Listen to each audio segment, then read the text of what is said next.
Okay, hello. Hello. You find yourselves once again at the Temple of the Radiant Heart in Arabel, Cormier. It is Wednesday, September the 3rd. You imagine that it is likely the afternoon, but you have no way of confirming this. You can smell something new here in these hallowed marble halls. Horse shit. And coming up the stairs, you can see that the mounted Flaming Fist officers have trod their horses into the main hall of the temple. There is a small group of paladins that you know who have elected to confront them where they are. Euros, you find yourself at the front of the line as the party heads up the stairs. Let's roll initiative. And Euros, you're going first regardless.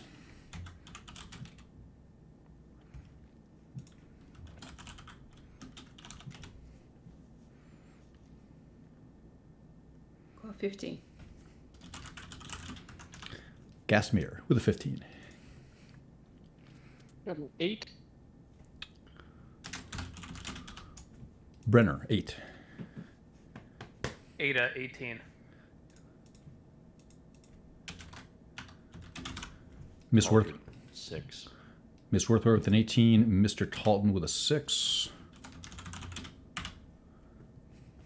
I got a 20. NG with a 20. And let me do a couple rolls here on my end.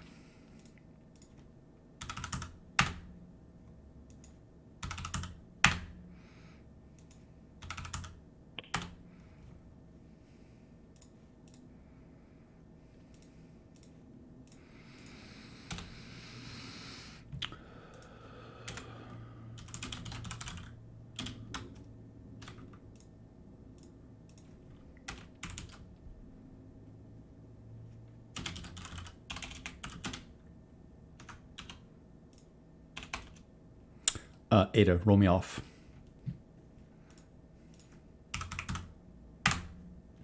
$11. You are an 18 minus.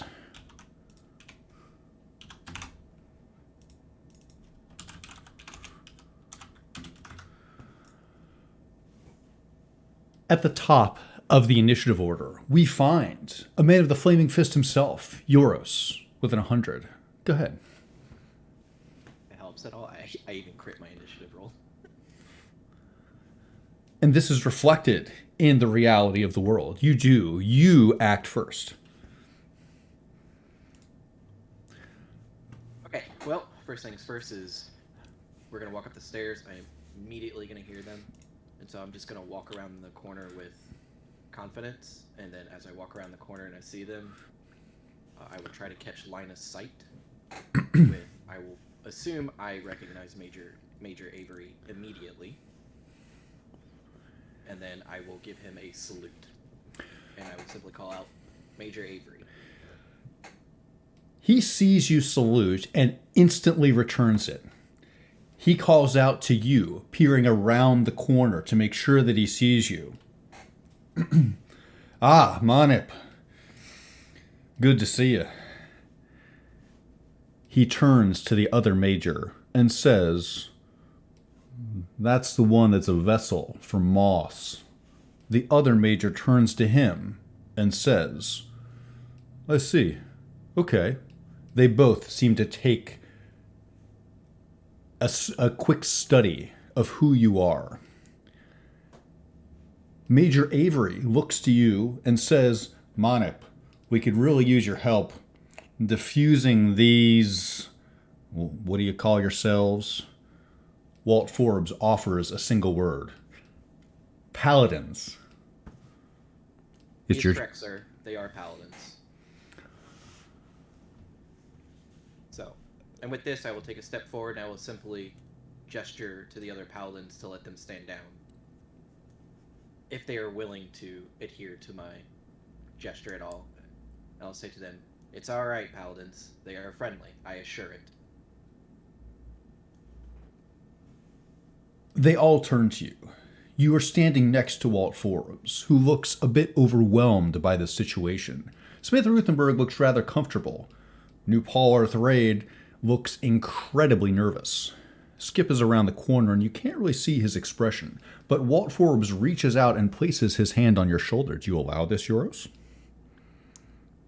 Yes, if it will help diffuse the situation and, well, seem friendly in terms to Walt Forbes, then yes, absolutely. He says to you, "Friendly they might be, but I'm not sure if they're here necessarily to keep the peace." Well, sir, I can assure you that wherever we go, it is to keep the peace. So that is one thing I can guarantee you. When you say the word "we," Samantha Ruthenberg pivots her head and says, "We." A bit concerning. Yes, we. I mean, my duties as a fist come first and foremost, but I have not forgotten my duties to help out the realm as well. If keeping peace is one aspect that leads into another, by all means, I am for it.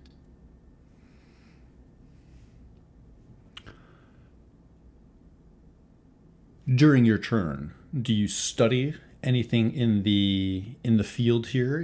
Is there any information that you'd like to glean subtly about what's occurring before you?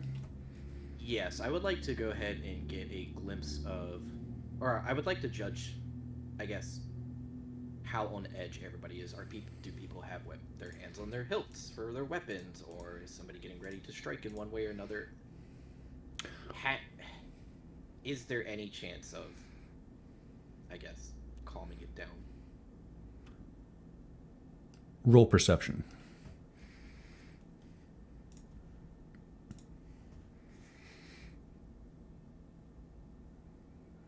No, that's a fact. 7. I am distracted by Forbes. With a 7, you have a feeling that despite the fact that no one is wielding a weapon, no one has their hand on the hilt of their weapon, everyone is currently standing down as much as they reasonably could, you sense that any situation like this could certainly immediately blossom into violence.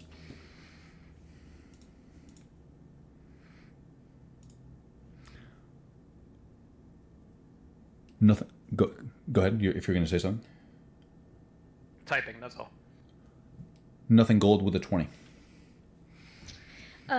So she will not come around this corner to become visible in the room yet.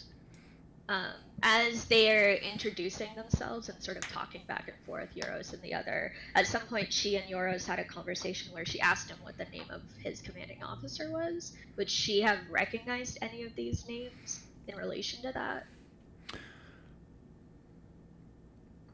At the bottom of the stairs, all you can hear is the muffled sounds of conversation. You are not able to glean the names being said or the specifics of this conversation.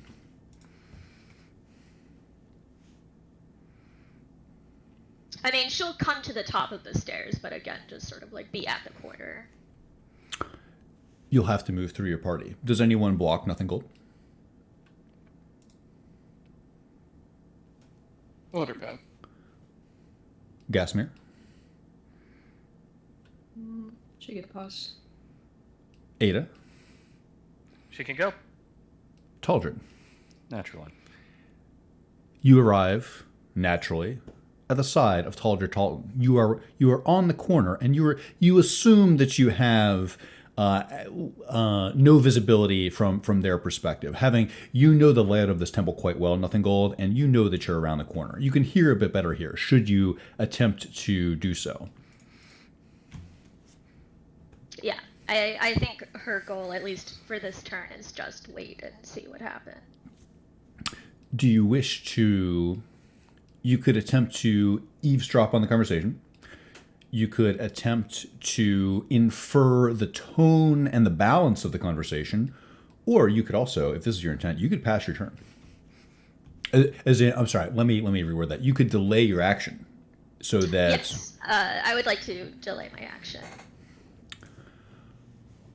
up next are the majors of the Flaming Fist.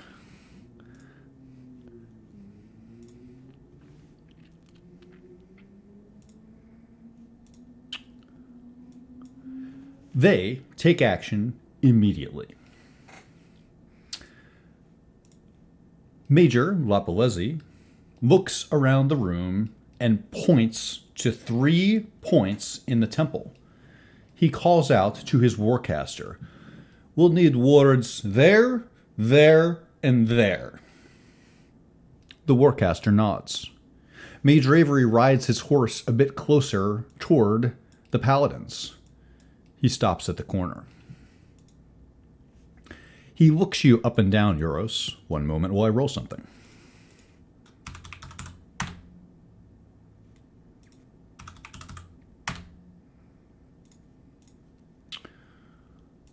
Nothing gold. Can you make a stealth roll as well?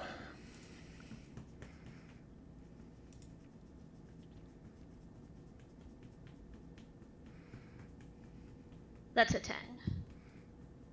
My cat sneezed on me. You hear a voice around the corner. "Now, I heard something over there.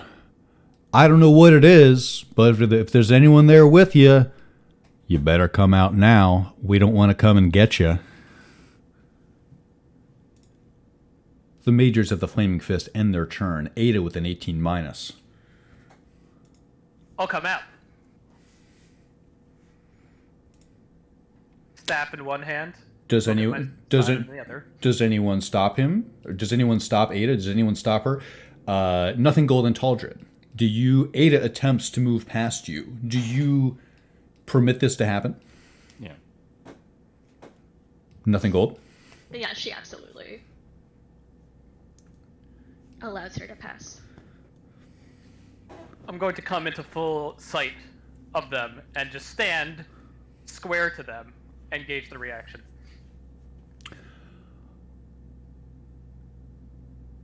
This major of the Flaming Fist is wearing burnt red armor, and he is significantly taller than you on his horse. He gazes down at you. Roll perception.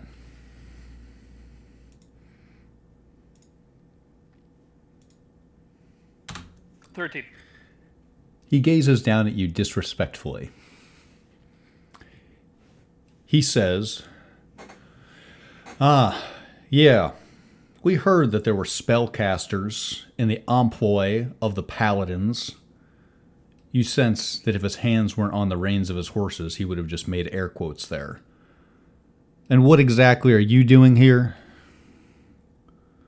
Well, certainly not doing what you're doing, which is a hostile occupation, I assume. Hostile occupation. Interesting choice of words, I must say. "I believe that one of your own, more than one of your own, was killed this morning. I would think you would thank us. Here come us, Or saving her? the Saving Fist." Excuse me. "I would think you would thank us. We're here to For keep what? it. You're a hell of a lot safer than you were 10 minutes ago." Oh, I certainly don't feel safe. He looks over his shoulder. "This one's a bit histrionic. I don't know what her problem is." I'll clear my throat and walk forward. Forbes, what do you make of this? He lowers his voice and takes his hand off of Eurus' shoulder and makes sure that the Fist is going to allow him to do this before he walks over towards you.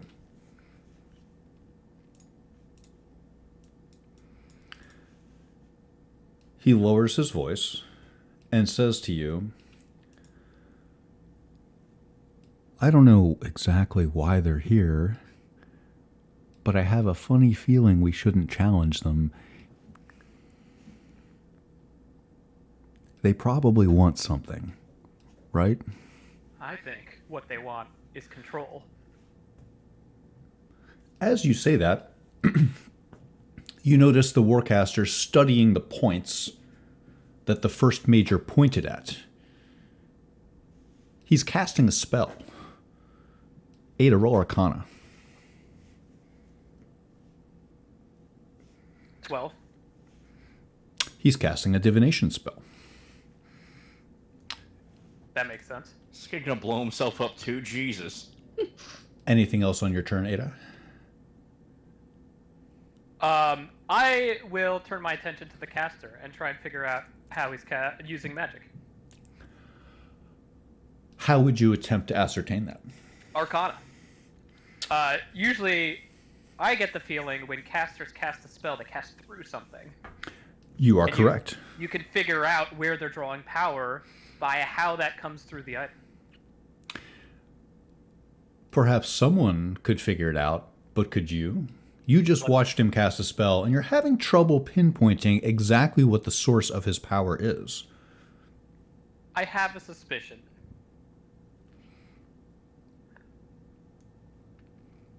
And my suspicion is similar to that of my suspicion of Yoros. You grow suspicious. Gastmere with a 15. We once again ask the question of, are you going to let me pass? Because Gasmere is going to attempt to stroll into the room. Past, Aldred and nothing bold, looks like. Do either of you attempt to impede the progress of your barbarian companion? Nope. Yes, release the barbarian into the room. She strolls in and she doesn't quite have her hand on the hilt of her rapier, but she does kind of rest it on her belt, and she tilts her head and looks at whatever's going on here, and she says, was it entirely necessary to bring the animals inside? Major Avery looks down at you, both figuratively and literally. He snorts. Looks to me like the animals are already in the room. Yes, it rather does look that way, doesn't it?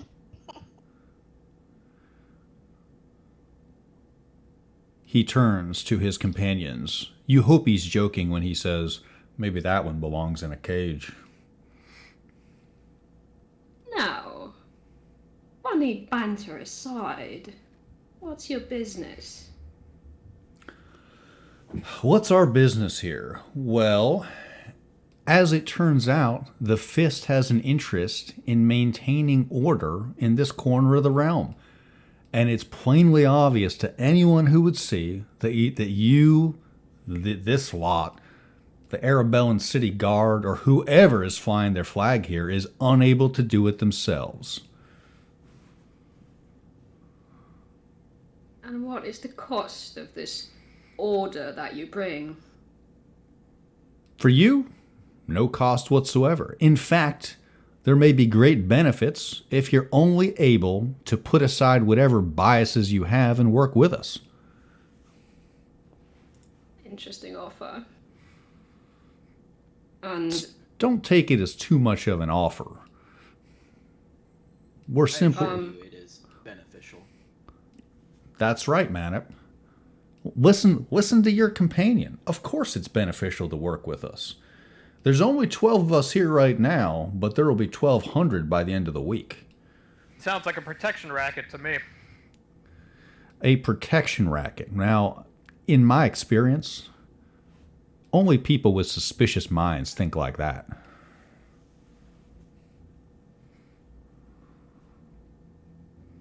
Still your turn, Gasmere.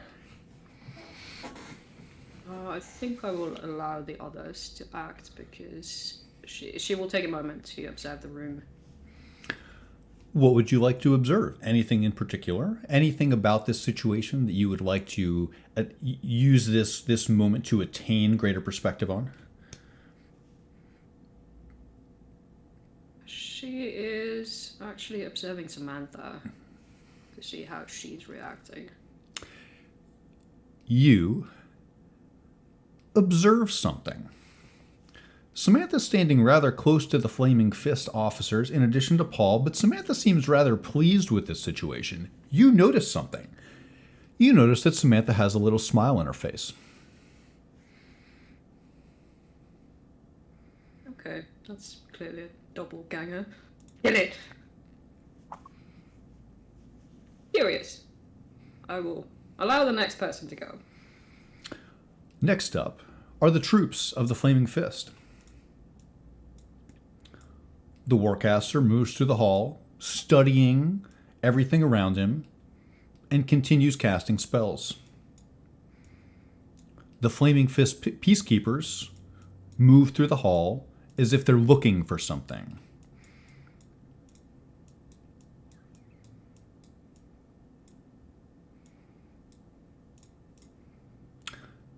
They end their turn, Brenner, with an 8.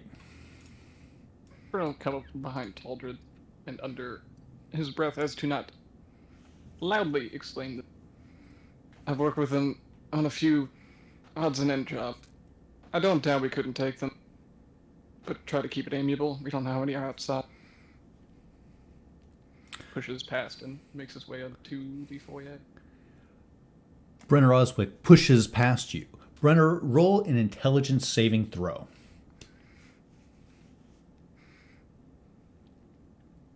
Bye. You think about what you just said. You think you probably could take them if need be.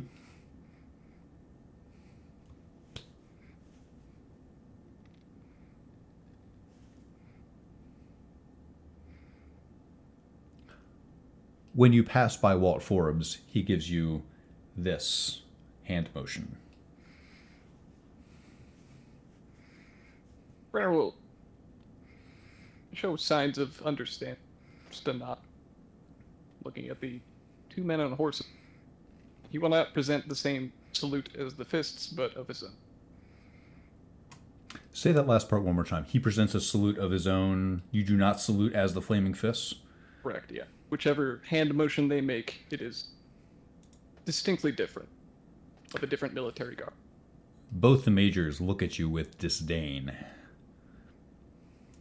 They do not return your salutes. It remains your turn. Didn't figure they would.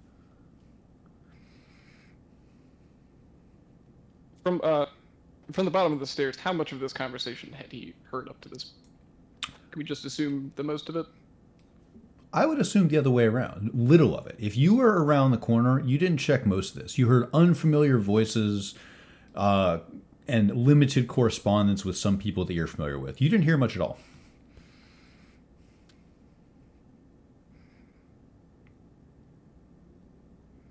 For the time being, Brenner's just going to keep walking. Ensuring that no one draws steel. Do you wish to hold your action as a reaction in case there is... Okay. Taldred with a 6. Taldred is making his way towards the main room. He's walking somewhat slowly, but heavily, letting his footsteps be heard. These are weighted, measured steps, right? And as he comes around the corner, he says, "Ah, yes. The forces of good and order, bickering and measuring dicks, while the Zentarum gets stronger. Do you guys ever get tired of this song and dance by chance?" I get tired of being lectured to by people like you. And what kind of person am I? Some little piece of shit that wanders in the room and pretends to know exactly what he's talking about. Project much?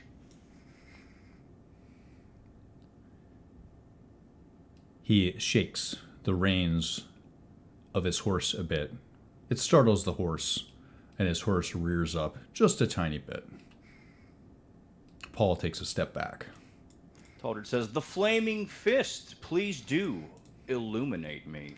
What is going on?"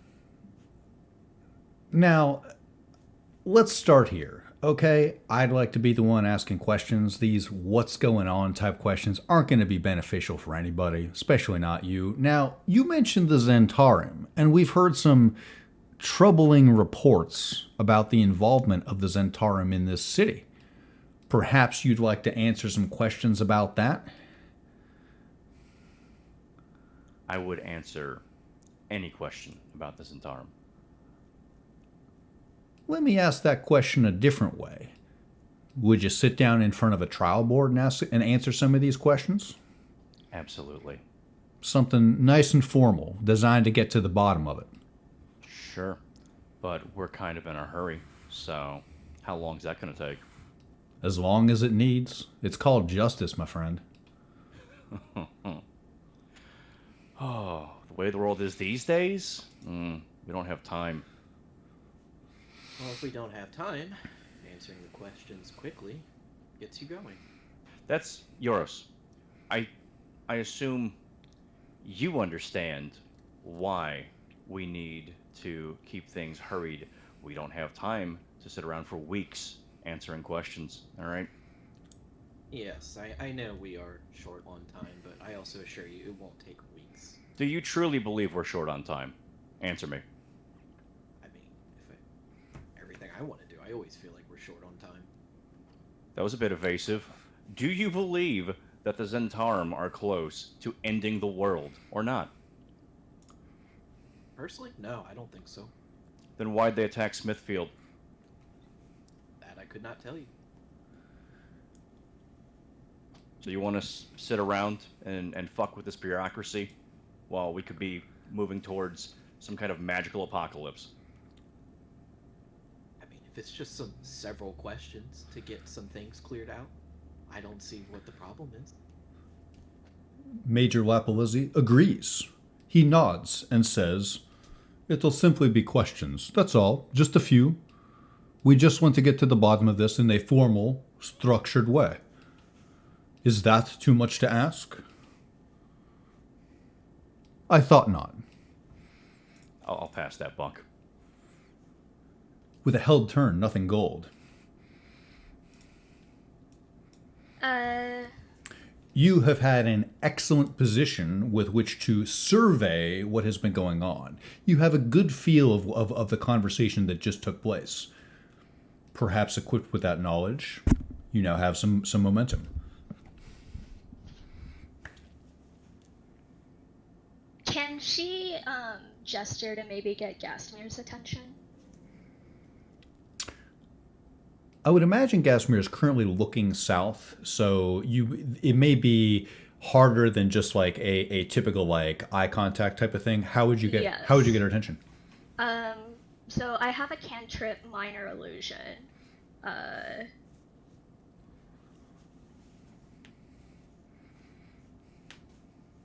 Can she gauging Gasmir's line of sight? This is really dumb. Can she on the wall towards where Gasmir is looking, like make a visual of an arrow that's pointing back towards the corner where she is? So it'll be behind the flames. The fist, sorry.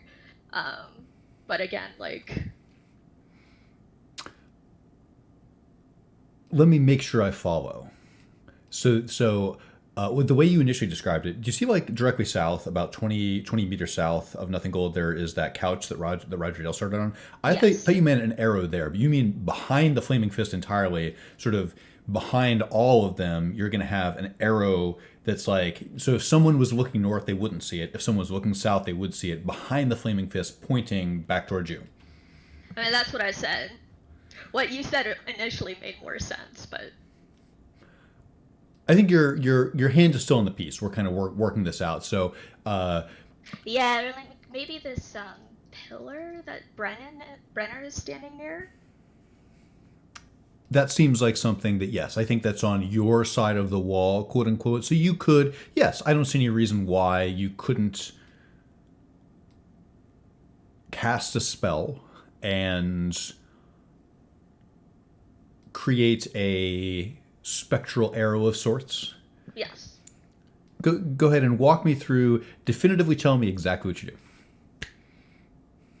Cantrip minor illusion on this pillar. It's a gold arrow that's pointing in the direction, and there's a lizard on top of the arrow. Lissa Gasmere, you held some of your action, and you see this. You see something meant presumably only for you. Nothing Gold, you surge with power and cast the cantrip Minor Illusion. When this happens, you hear something new. You've never heard this sound before. Oh. A strange buzzing sound echoes through the walls of the temple. The Flaming Fist Warcaster crosses his arms. He says, you can hear him around the corner. He says, working as intended. You cast your spell, but you get the impression that everyone around felt and heard that. But they didn't see me. Correct. It remains your turn.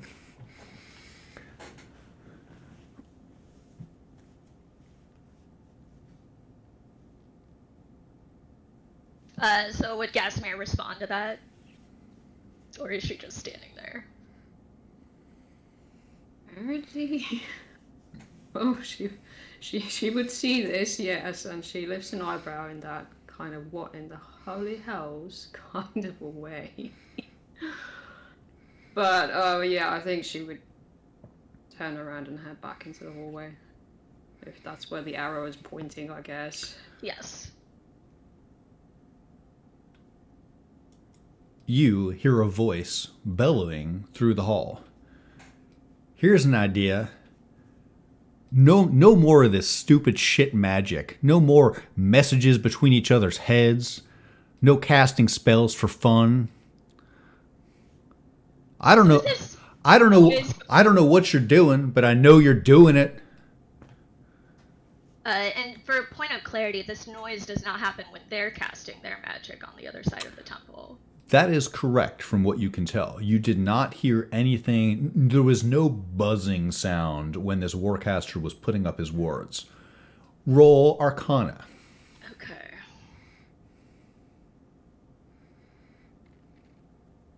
I'm going to add 4 to that, so 18.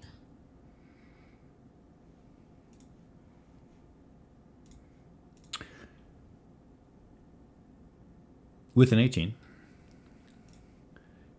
You know that these are magical wards designed to inhibit and detect magic. Can I tell the way that it's going to be inhibited? No, you cannot. Okay. She's just going to take out her book and start scrawling a note, like manually inscribing something. And she's going to place it down where she is, where Gasmere can find it. And she's gonna wild shape into a cat. Go and ahead. Run. Go ahead and transcribe that note and put it in your character chat. I will. And we will keep your nothing gold token, but you are wild shaped into a cat. Nothing inhibits that from what you can tell. You feel rather feline. At the top of the order with a 100, I have Euros.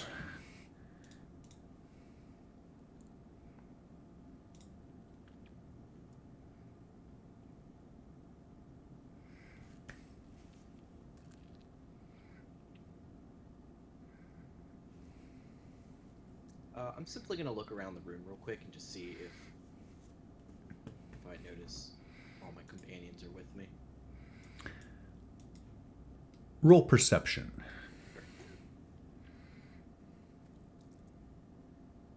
That's another 7. There's a lot going on around you. There are enough figures around you that it is outside of the bounds of which you can comfortably mentally count without really individually inventorying everybody. It feels like you have a sense that something or someone is missing. Okay, but because there's so many people, I pay it no mind, I suppose. So, in this case, I will step forward one more time towards Major Avery. Major, On it. where do we want to take them to get these questions done quickly so we may proceed with our next task? Well, Manab, you'd know this area better than us, but we saw that there's an amphitheater. That seems like a decent place to start. Why don't we just get everybody in there in one nice big room? We'll get this all straightened out in no time. Seems sound. I see no problem with it. I will turn around and gesture to the party. Are you guys okay with this? Get it done, get their questions answered, and we can be on our way, and they can handle the town. That sounds reasonable. If we decline, will you leave? When you say... Who did you direct that question to, Ada? I assume we'd be able to... were you looking at somebody? Was this question directed toward Euros? Toward the Majors, the Fist? Who were you Fist. talking to? The Majors. The man who's talking down to me. Well, there's several of those, but Avery looks at you and says, I don't think we'll be leaving necessarily. By the end of this, how do I put this? I think you'll be kissing our feet with thanks when all of this is over. If we don't have an option, then this is a shakedown. It's not that you don't have an option. It's simply that for the good of the people of this city, for the good of orderly trade in this corner of the realm, it's best if we're all on the same side. Your Speak side. the truth. I assure you he is exaggerating a little with kissing the boots, but what he says is true. We do only bring what we believe is best for the area. I'll wait till my turn. Both of the majors agree with you with their body language, Euros. You can tell that you have ample support from your armed kin. They nod their heads. That's right. Manip, we are so glad we have you here with us. Pleasure, sir. Anything else for your turn, Euros? No, I will end it. Nothing gold with a 20 as a cat.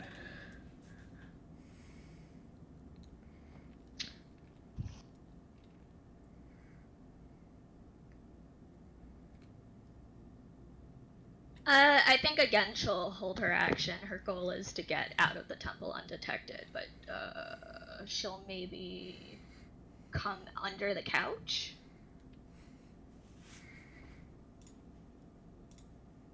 Sounds like an extremely cat-like place to end up. You hold your action. Yes. The Flaming Fist Majors go next. Major Avery rides a little bit closer. His horse seems unfamiliar with this type of terrain. Marble flooring. Major Lapalesi is watching closely as the Warcaster works his magics. He asks a question to the room in general. Now, which one of you, Forbes? Forbes? It's Forbes, sir.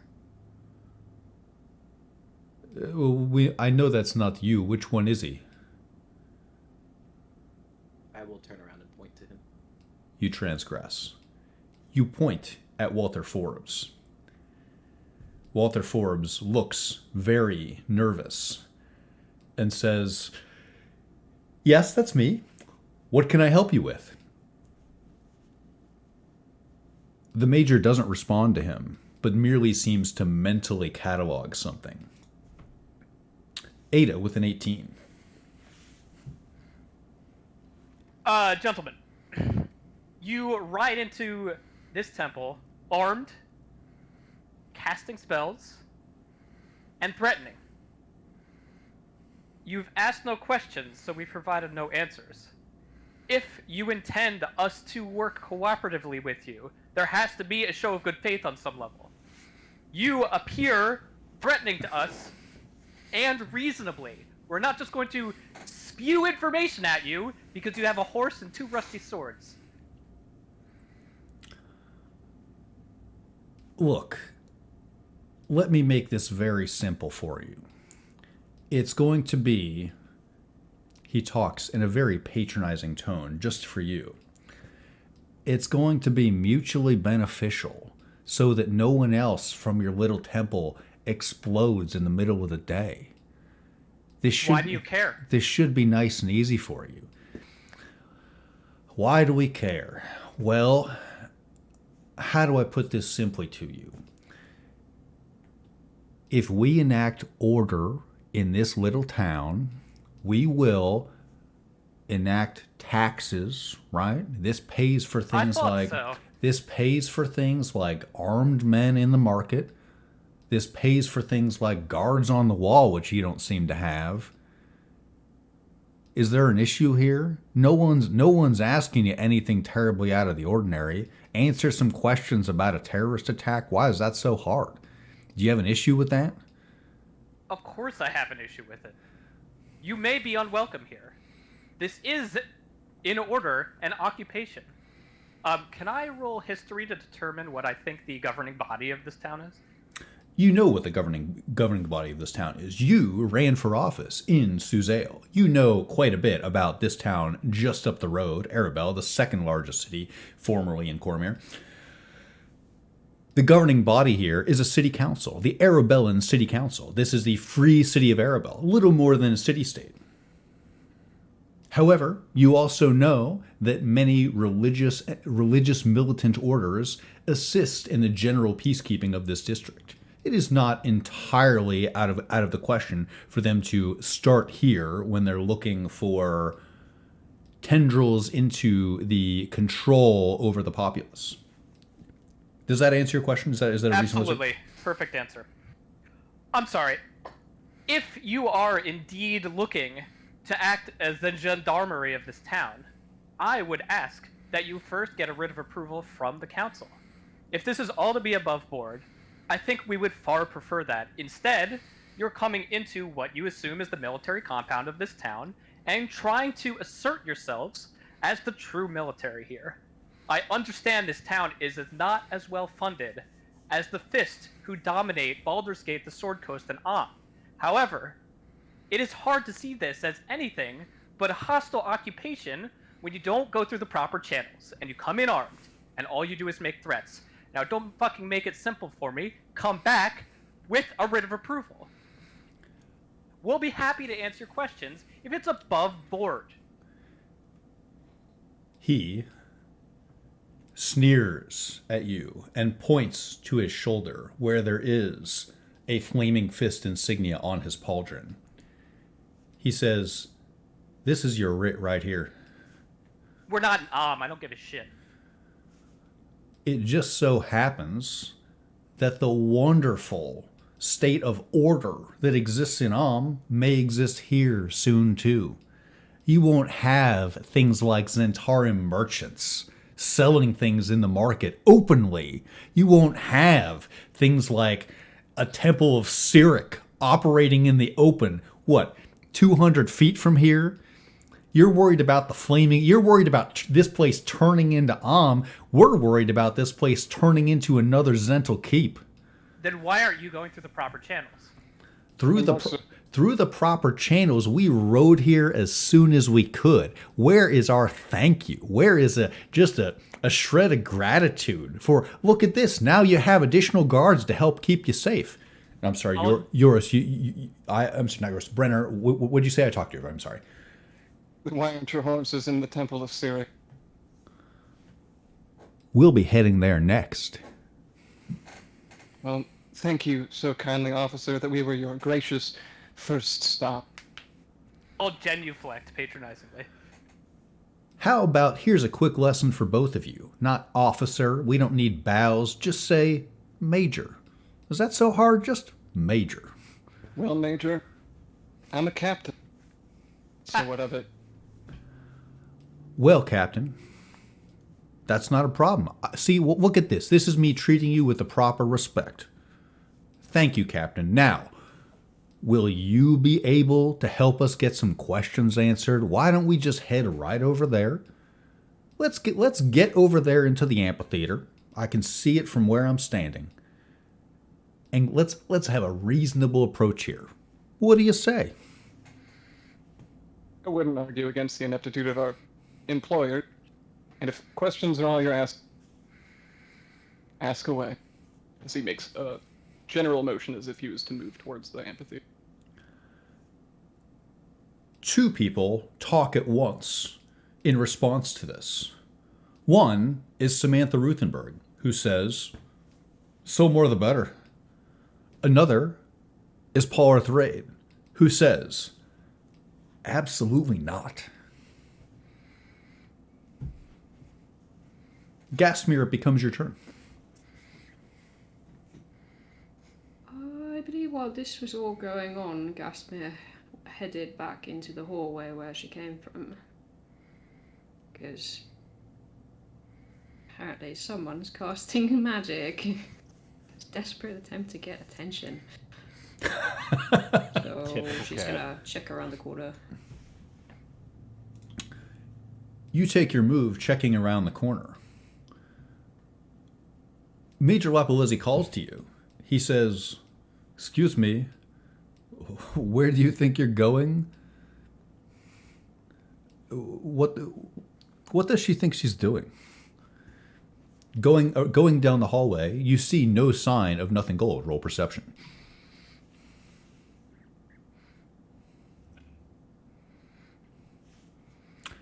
That's a 19. What color is Nothing Gold, the cat? Dark brown with subtle striping. You see a dark brown cat with subtle stripes as a part of its fur under the couch. It's not hard to put two and two together. She just stares unblinking.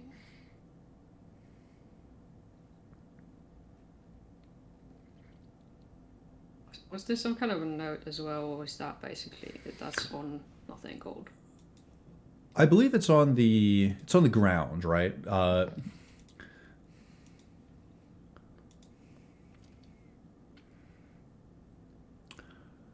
There would be, the more I think about this, the more I think it would be pretty hard to miss, right? A parchment on the ground. One moment. You see this. Do you pick it up? Do you Yeah, I was thinking it's probably reasonable to say that she leans down to pick up the parchment and she might see the cat at the same time while she's doing that, because otherwise, like, who's going to be peeking underneath sofas? Like, nobody does that. I love that. Jewel, can you pass that note to Ridley, please?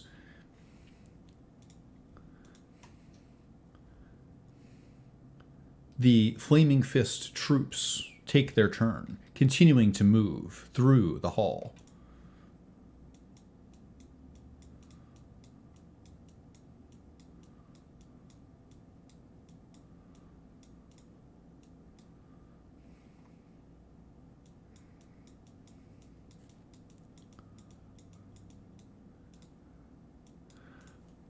The Warcaster studies the door. He runs his hands along the edges of it. He calls over to the majors. "Something here, sirs." They end their turn. Brenner Oswick.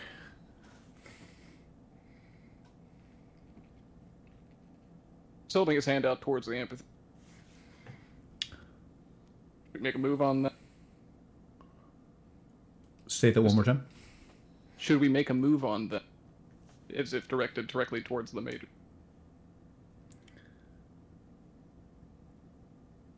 Major Avery shakes his head. "What are you saying?" I don't make a move on. Make a move Question. on. All right, if you're ready, but hold on a second. He calls over to his Warcaster. What do you mean you found something? What is it? Still your turn, Brenner. An office? Walt Forbes reluctantly pipes up. It's my office, actually. The two majors look at each other. Brenner, still your turn.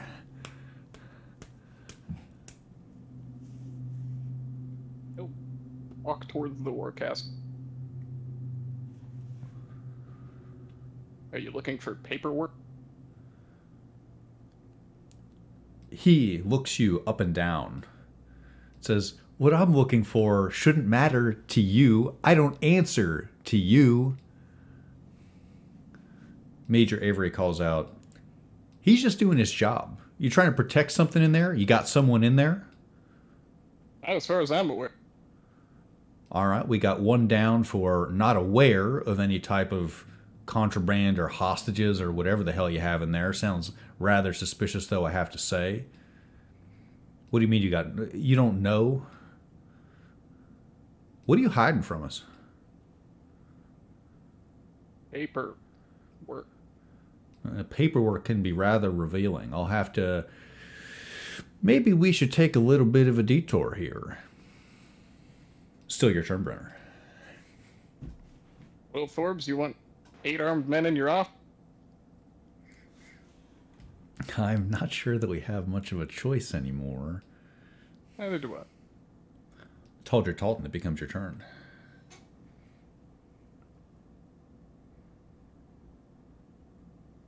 Taldred would lean over to Mr. Forbes and say, I don't think it benefits us to fight the Flaming Fist and the Zentarum. I've heard a saying about the devil you know. Quite right. There'll be plenty of time to work through this after we save the world. That's exactly right. I can't help but think that if we're going to fight them, it probably shouldn't be today. This seems like a great big distraction. Agreed. The Paladins will listen to you, I assume. Could you get New Paul on board here? Walt Forbes calls over to Paul Arthraid and says, Paladin Arthraid, let's do our best to keep a cool head. If they're already in here, we have nothing to hide. Paul hesitates and looks a bit unconvinced. Taldred, it remains your turn. Taldred calls out, is there anyone who doesn't want to move to the amphitheater and move this along? I'll raise my hand. Paul raises his hand too. Turns to Ada. What? Why, Ada? What do we have to lose here? I don't want to be thrown in prison by a bunch of up-jumped bandits. Why would they throw us in prison? Why would they need a military tribunal? They haven't even asked us questions. They won't go through the proper channels. They're all armed. They have warcasters here. Can I just leave? You can go to the amphitheater. You can answer whatever you like.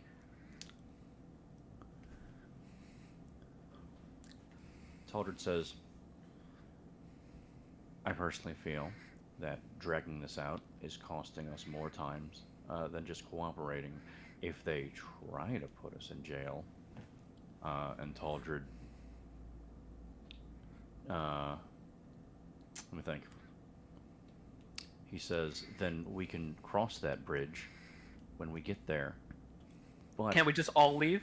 Wouldn't that be the fastest? Paul, Listen, Taldred. Paul calls over to you. He is standing in the midst of the Flaming Fist officers, and he says, once we're in their fist, we're never going to get out. You know that, right? Listen, Taldred, I appreciate it. I don't trust a bunch of armed bandits. If they let us how leave, loud is Ada speaking? as loud as I am now, That's what I'm afraid of.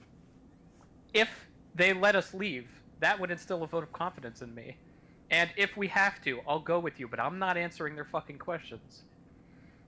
There's no reason why they shouldn't go to the town council, get a writ of approval. I can't see a reason other than the fact that they want something and they're pillaging to get it. I understand you want to hasten the process. I will stand behind you, but only if there's no other way. Samantha calls over to you. Honestly, it seems reasonable. Think about what happened this morning. Yeah, I was there. I see no reason to pick another fight with them. I'm not the one picking a fight. You are yelling, so I don't see why you're pushing this so hard. Why can't you just answer the questions? They haven't asked any. Because you haven't moved to the amphitheater. What does it matter? They're coming in with armed, riding horses in a temple and threatening every move we make. Everybody's armed here. They don't have their weapons out. Why did they ride war horses into the temple? Because there's nowhere to hitch them. That's not true. I fully believe that Euros believes that, though. Yeah. Why couldn't they get rid of approval? I still haven't heard an answer other than they don't give a shit about due process. Why would I subject myself to a war council that doesn't give a shit about due process? Well, there was a terrorist attack this morning, and the council hasn't done anything to address anything. Neither has the fists. Why are they attacking us? They're not attacking. Manip, again, you are absolutely correct. We got here as soon as we could. This talk about proper channels. You lot are lucky to be alive. You rode all the way from in 4 hours. We did not ride here from We were camped on the road. Are you silly? Ready? No, of course you didn't ride in from Will someone get this one's head checked? I don't know what she's talking about. Listen, Major, can I leave? Can I just leave? Unfortunately for you, you cannot leave. It is a... What do you mean we can't leave? Thank you. Look, we want to make this process as painless as possible. It shouldn't be that hard. Simple questions like, what were you doing when the bomb went off, shouldn't be terribly difficult to answer. Or things like... attack. There you go. Answered. Can we go now? No. And questions like, did you see anybody suspicious, might help us get to the bottom of who killed your friends. I don't know, maybe the priest of Cyric who smeared on the floor of the what do you call it, palisade? Yeah. That guy, he was pretty suspicious. Maybe you should check him out, and the fucking Church of Cyric. I'd like to hear more about what you just said. That's all we want. Look, everything doesn't need to be so adversarial. It's real simple. Says the man who's holding us here. You help us, we help you. Answer a few questions and you'll be on your way. No problems at all. And where do you have to be in such a hurry? If I may ask, you said several times you gotta be somewhere. Where exactly do you have to be? This one, go ahead. Taldred says, perhaps you heard me over talking to your subordinate. The Zentarum have a plot that could have horrific ramifications for everybody. You know, we heard about that. Oh, did you now? When this one was sent into your service, we had to okay it. He gestures toward Euros. It's my understanding that the lot of you are going to go into Zental Keep, I don't know, buy a catapult or something, and somehow you're going to kill the spy master of the Zentarum. Now, none of that makes any sense to me, but I do have some questions about your little mission. Would that be too much to ask as well? Do you intend to help? We would love to help. I'm sure you need resources, coin, weapons, maybe even men. Whatever you need, if it's a legitimate mission, we can help you. Can't help but think you guys are probably running a little bit low on resources here. So as my last thing for my turn, Taldred is going to lean down to Forbes and say, what do you make of that? What do I make of them offering assistance? Well, the gold I'm sure they have, but I doubt they'll give it to us. Doesn't make a whole hell of a lot of sense to me. That's all for me. At the top of the order, Euros within 100.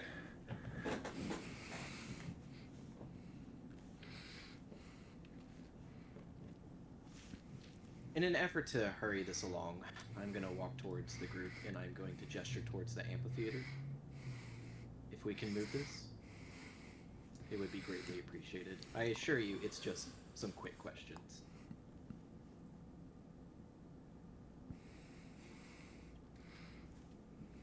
And then I will continue to walk towards the amphitheater if they let me pass.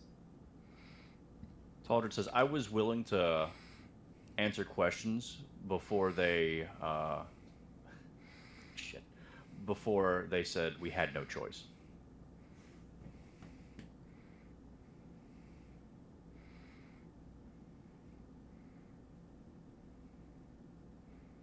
You say this? That is what Taldred said, yes. I mean, based on this situation, it should be obvious that we in fact had no choice. I don't see what the problem is for answering some simple questions.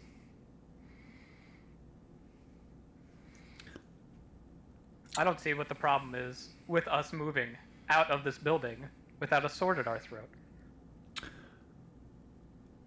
We're not the one making threats. You are. I'll say that to Euros. I don't believe we're making threats.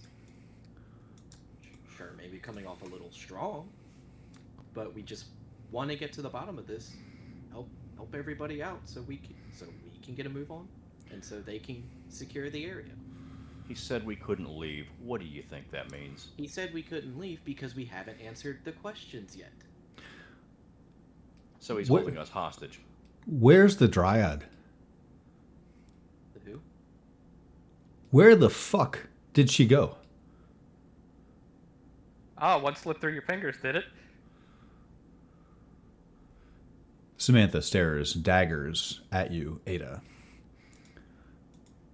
Euros, still your turn. When she mentions the Dryad, I'll just look around, but since she's on the couch, I'm obviously not going to see her. So I'm just going to auto-fail my perception check on that one. Looking around, you see no sign of Nothing Gold.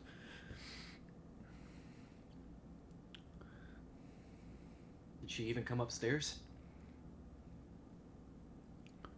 You are left wondering. You're not sure exactly where she is. Nothing Gold, that becomes your turn with a 20. Still holding her action. There are too many people here to make a break for it. As I don't think this is going to help at all, but the door to Forbes' office is still arcane locked from their preparations before the Centaurum attack. You watch from the couch, or under the couch, as this Flaming Fist Warcaster is studying the door, perhaps trying himself to figure out exactly what is holding it shut. It remains your turn. She'll pass. You pass. The Flaming Fist Majors go. Major Lapalese advances on Skylar and Paul. He looks down at them. Time to make a move on, I think. I think we've reached a bit of an impasse. Time to make your way over there, my little friends. Let me roll something. Intimidation. Paul and Skylar look between each other. They feel a bit outmatched as they sit between these two cavalrymen and start to move.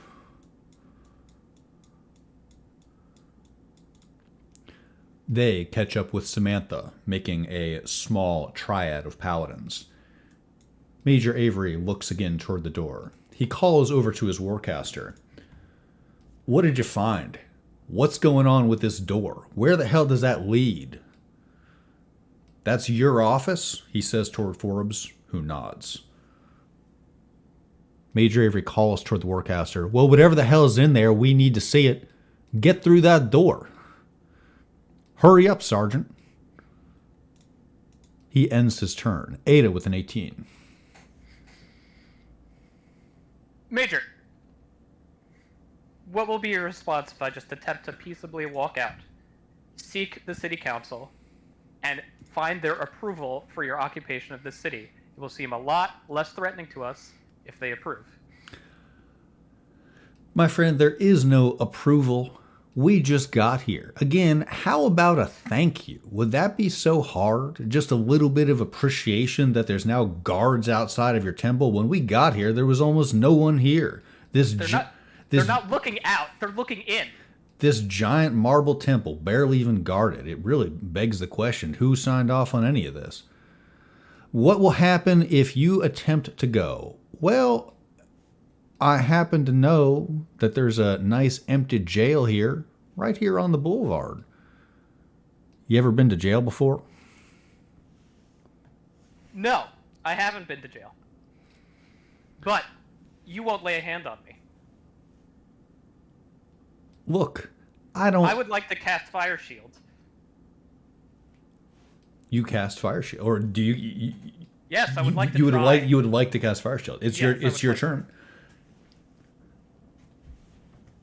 Natural. Yeah, the book does not close, and I think probably it goes unnoticed that I even used it. I crit. I understand. You cast Fire Shield. There is a low buzzing sound throughout the corridor. Now, look. Let me make this case one last time. We're on your side. Do you really think that we're siding with the Zentarim? You mentioned, one of you mentioned, you want to get us to the Temple of Cyric. I have a funny feeling you have no love for them. They probably have no love for you. Wouldn't you rather have us at your back if you were going to confront them? Wouldn't you like to find out who the killer actually was? We know who the killer was. Then tell us. That's all we want. What's so hard about that? You know who the killer is? Well, let's sit down. We don't have to sit down. Listen, I am willing to compromise and do what you say and play into your whole protection racket thing, but you will not give an inch, and you're threatening us with jail. I think I am being as cool-headed as I possibly can, staring down the barrel of your fucking warhorse. Now, give us a little bit, and we will happily march in line beside you thugs. Give us a little bit to work on. All right. What do you want? I want you to go to the council and get a warrant. Simply order of operations. We got Yes. here first. It seems like you're probably going to know a lot more than. Look, I don't know how to put this delicately, but the Arabellan City Council is not exactly well known for their efficiency, their big ideas, or anything like that. You probably know a lot more about this attack than they do.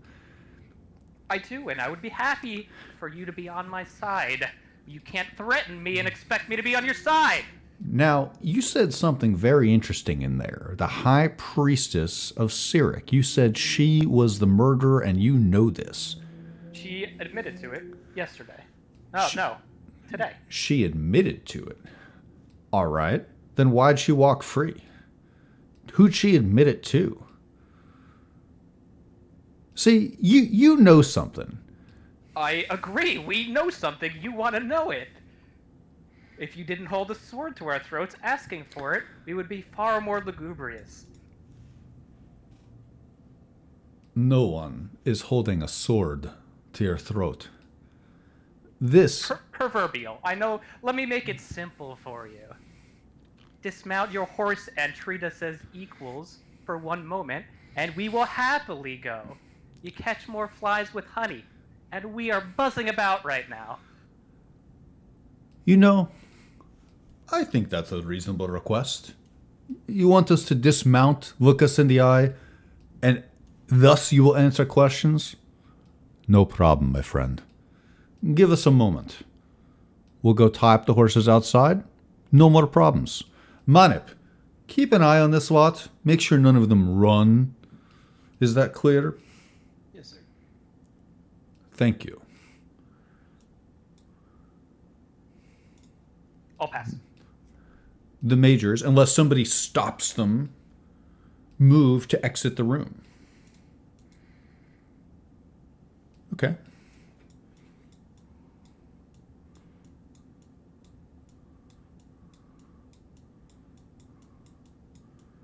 They ride outside. There is now a prominent pile of horse shit sitting here on the marble in the entryway. It is roughly 10 feet away from Nothing Gold's bloodstain. Yoros, it appears that you can hitch the horses outside the temple. That's curious. Let's win.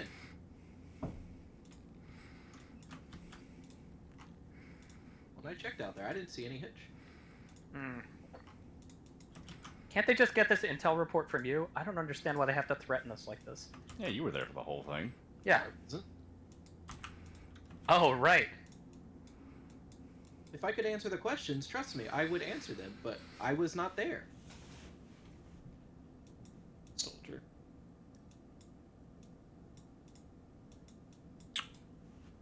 Now, I apologize, but I had to run back and chase after Nothing Gold, and we ended up securing the temple. Seems pretty secure to me. When you say that, Samantha turns and looks at you. She says, "Where the fuck is she? I knew I shouldn't have let her go. Where the fuck did she go?"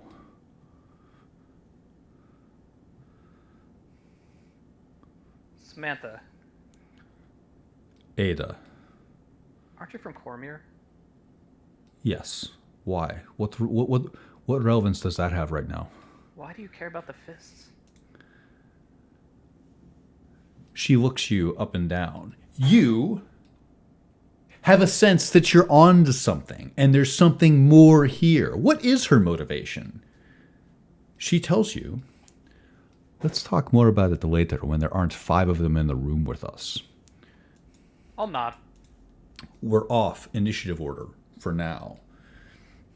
I'll gesture to Taldred. I'm still glimmering with fire, and I don't really want to touch anything or anyone.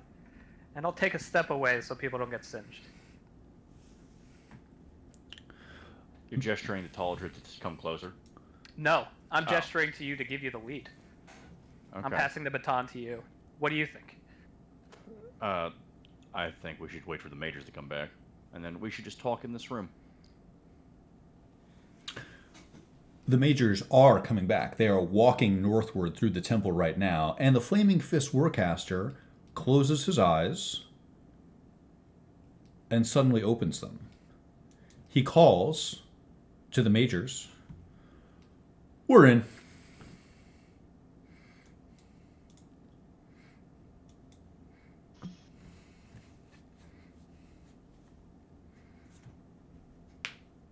He nudges the door with his foot, and it gently swings open.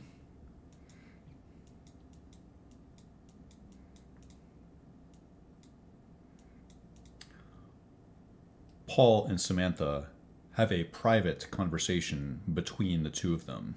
Oh. Can I hear what they say? Do you intentionally eavesdrop? Yes, absolutely. Roll perception.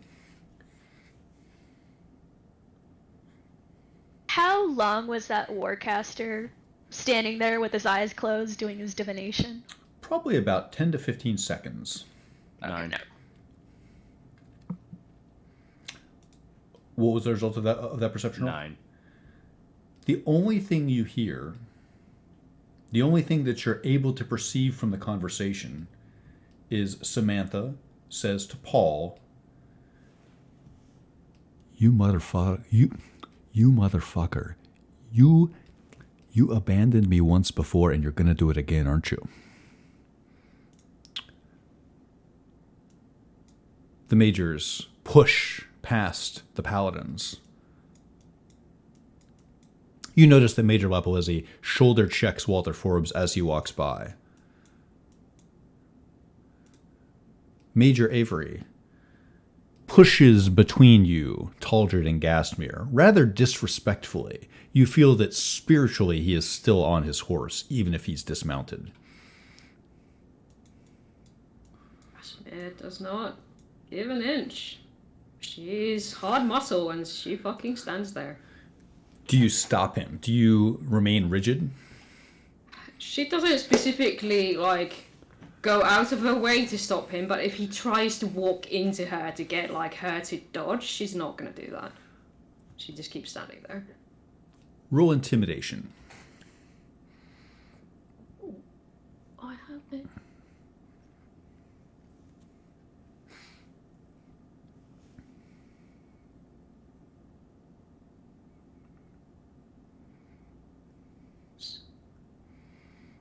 12. You stand your ground. He is forced to move his torso sideways to get between you and Taldred. You sense that if only for a brief moment you have the upper hand. Taldred smirks. The It's war the little things. The Warcaster stands aside. Walt Forbes looks nervous and looks between his paladins as Major Avery barges into his office. You hear a voice calling out from inside of there. The fuck is all this? A fucking painting? Some rocks? Bunch of papers about bullshit? The hell were you people doing here? What's the point of any of this? It's an office, genius. You hear him kick something. Yeah, I found it. I found it, guys. It's down here. He's studying the portal.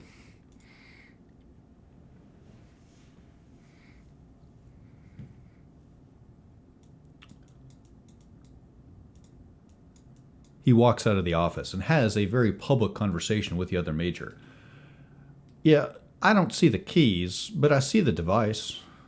It's right there. Taldred shoots a look at Brenner.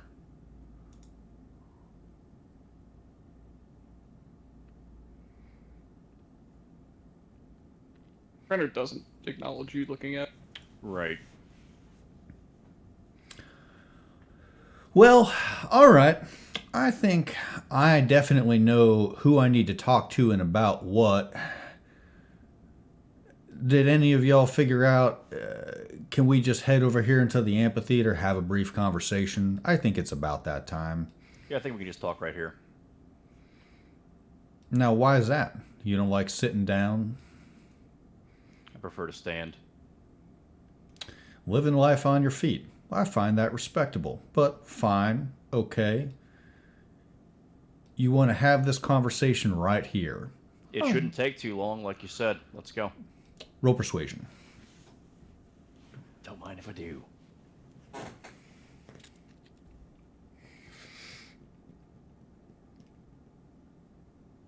$14.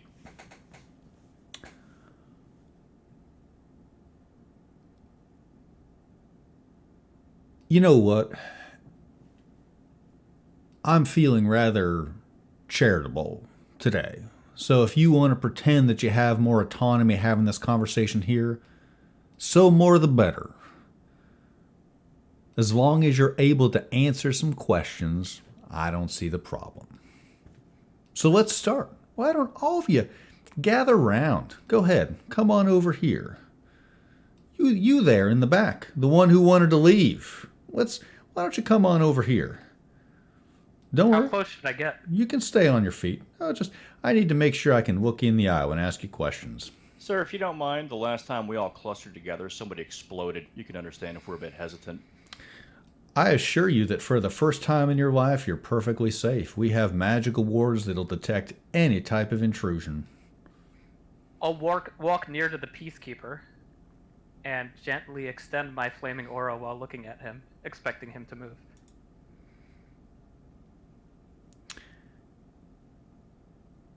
You Don't say the T word. have a sense that anyone else might be intimidated by the use of flame to protect oneself. However, when you try to use fire to get him to move, you get a sense of something. You infer something as he stands perfectly still and tacitly ignores you.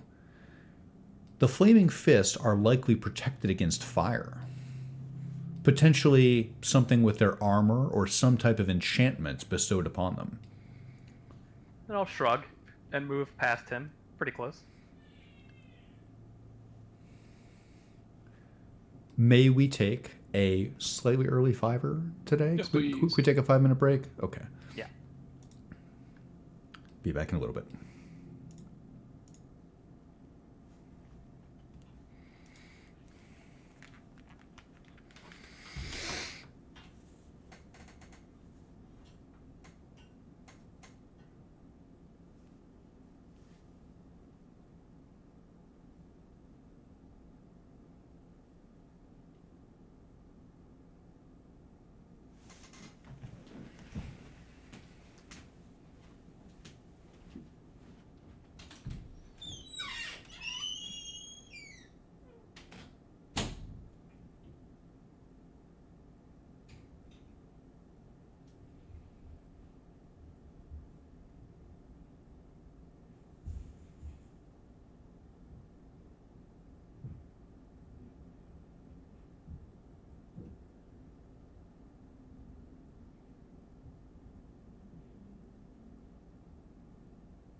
Japanese one or the American one. I think Nana was pretty good. I mean, I'm really showing my like lesbian shoujo, colors here, but Nana was pretty good.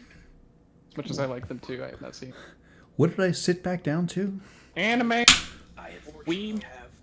Live action remakes, I think. Yeah, we were talking about the live action remake of Cowboy Bebop, and then Falmari claimed that there is no live action remake of an anime that's ever good, and then I started challenging that by saying, well, there's tons of lesbian anime remakes that are actually really good. So many. Are I they- mean more along broad strokes that most of the time you're in for a bad time. Yes. They say Very that cool. I think there's Genshin ones as well, but I don't remember if they're actually any good. The Rurouni Kenshin movies are incredible. Genshin ones, yeah. I've watched the series.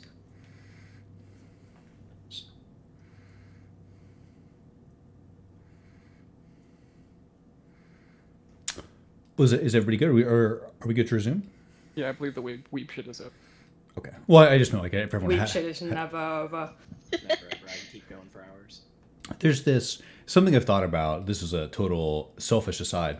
There's a document called the KT, the Kill Trinity References Companion, and it's just like I've been documenting little references and stuff as we go, things where I don't know if you would pick up on it or not. And there's in this session, there's a very subtle reference to something anime related. So maybe, and like I wonder if I gave you this document like 20 weeks after you saw it, if it would be less impactful. So maybe I should just push this to the players.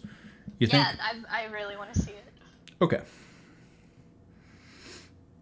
I will polish it up and push it out sometime this week. Sounds good. We were off initiative order here in the temple.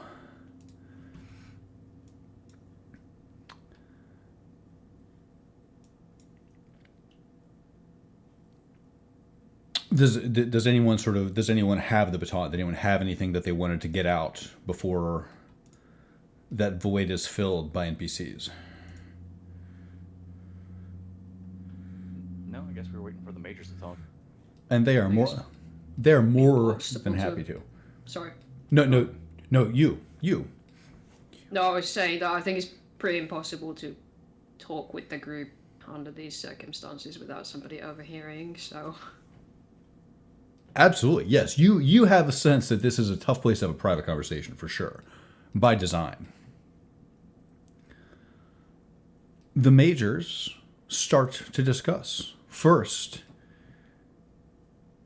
Major Lapalesi turns to you, Yoros, and says, "Thank you for keeping an eye on them. Your loyalty has been noted."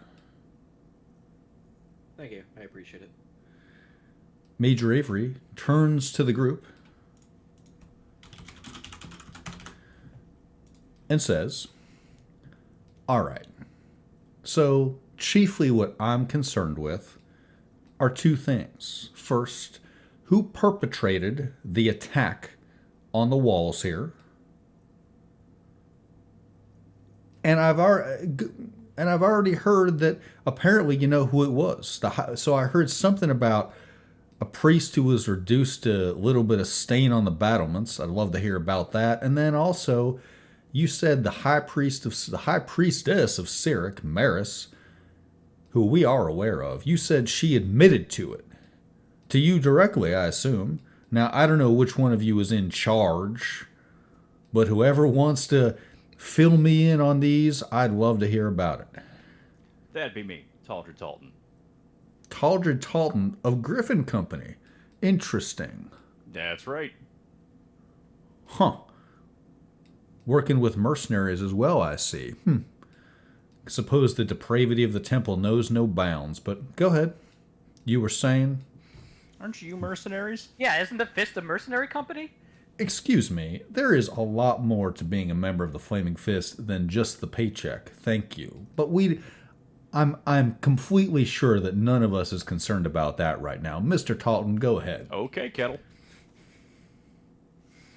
Now, what happened was one of the priests of Cyric detonated himself as to make an attack on John Smithfield, who is and he kind of looks to Walt Forbes as he says this. He says, "Who was the leader, figurehead of the Radiant Heart?" We would say that he was the Shield of Helm, but I suppose the title no longer matters. Anyway, the attack was a success, and several of the members, including Smithfield himself, perished in the attack. And when we went to the Temple of Sirik to inquire as to whether Maris knew about the attack, she confirmed that she did, in fact, know about it. And you let her leave because... There was some kind of enchantment within the temple. If she came to bodily harm, there was a magical ward effect. I'm not really sure. I found out the hard way. You don't want to find out the hard way.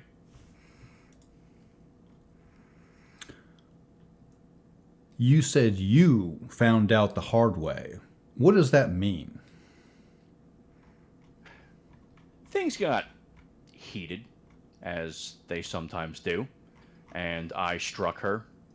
And upon doing that, a magical effect discharged on me.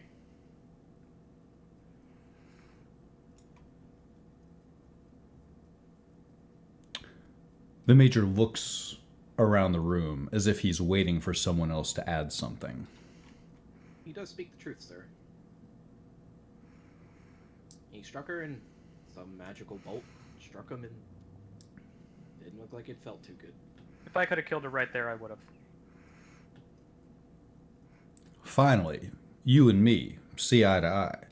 Now, you there, in the robe. What's your name? Ada, you already knew that, though.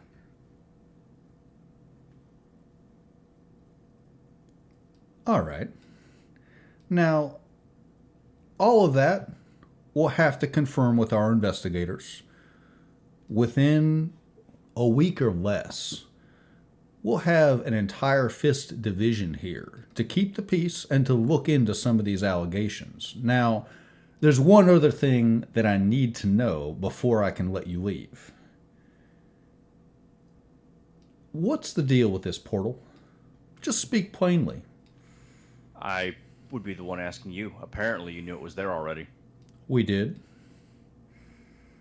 So then what's the question?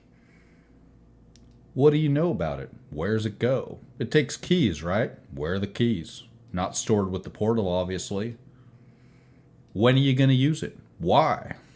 Taldred looks to Mr. Forbes, and he says, "Walt, you know the most about it." He looks betrayed. No, okay, wait. Taldred didn't say that out loud, though. Like, he kind of, like, that was him talking out the side of his mouth to Walt.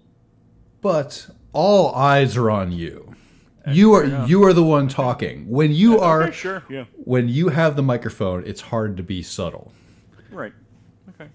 Walt Forbes looks a bit taken upon, for sure. I mean, it's his office. I'm sorry. He feels betrayed. Like, I don't know what to tell you. There is a sense that you have hurried his fate along. He says, yes, it's a portal device that can send you to a variety of destinations. The keys, I'm not sure what happened to them. Perhaps they were stolen during the attack.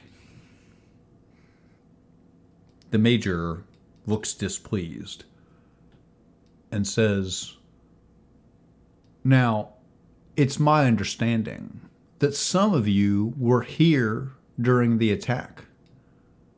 Is that true? Yes, sir, I was. Manip, good. What happened here at the temple? Did you see any incursion? Did anyone come here to steal anything? No, actually. It was very interesting. So, the Dryad broke rank, and I went after her, as you do with anybody that breaks rank.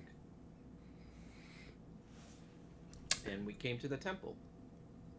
She made a good point that the attack could have been a distraction, and we came to secure the point. The Dryad. Now, that's very interesting because I'll tell you this, and I suppose your companions can know as well. We took a prisoner on the road less than a fortnight ago. Her name was Kamar, and she seemed to know a lot about what was happening here.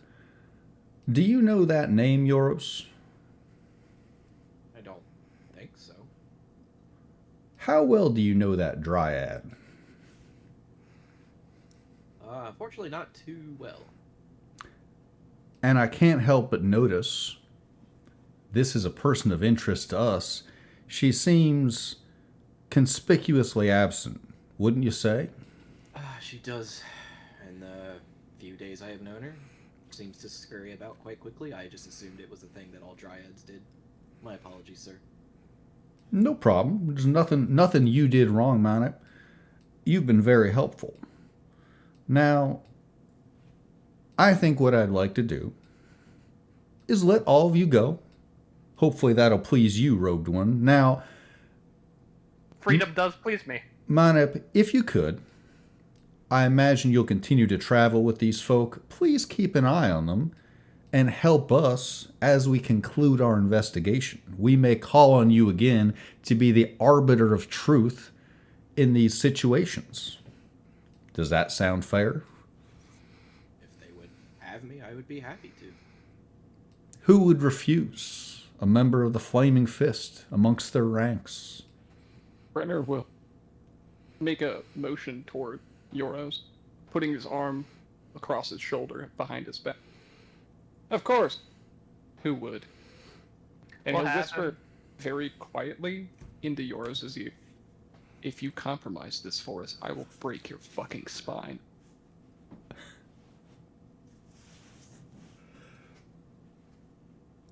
Yours will gently acknowledge this, and he will smile to the major. See, we're in good company. I have a feeling that you are. Now, we'll be taking our leave from you all. And now you may see us around town, but certainly the best news I can deliver to any of you today, we are going to bring order and law to this town. You may not recognize it when we're done, but this will be another outpost of the Fist where we will ensure that trade is orderly here, that you are not attacked in the streets, and we will post soldiers on the walls. I don't think the citizens can look forward to it fast enough, sir. I couldn't agree more. And with that, does anyone interrupt the Flaming Fist as they prepare to embark away? As you wish. Give me one moment. I'd like to say something sassy as they walk by. Just let me know when that's happening. Go ahead. They are walking past you right now. Both majors are currently walking just past you, Ada. Thank you so much for your help here. Major Lapalese puts a chainmail gauntlet on your shoulder and says, "You're welcome. No problem." I'll slap it off. You do Don't so. touch me. Give me one moment.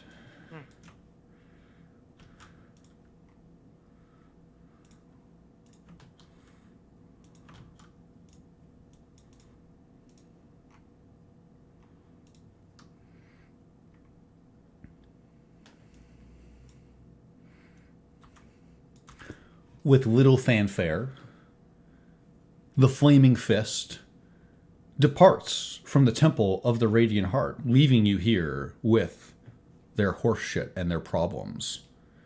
The paladins quickly look amongst themselves.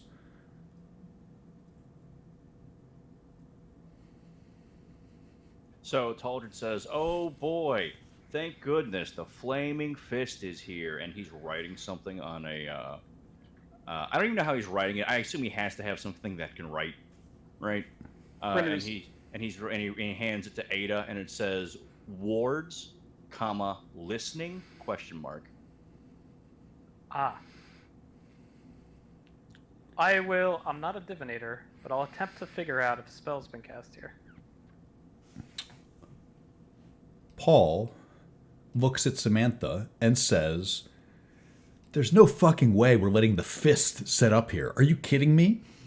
You gonna fight all 1,200 of them yourself, bud? They're planning this for months. How do you know? What do you mean they've been planning this for months? They had a military contingent 4 hours away. Do you think they were?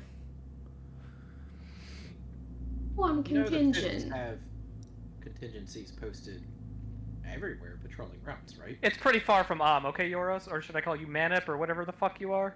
But I'll deal with you later. Yaros, how common is corruption in the ranks?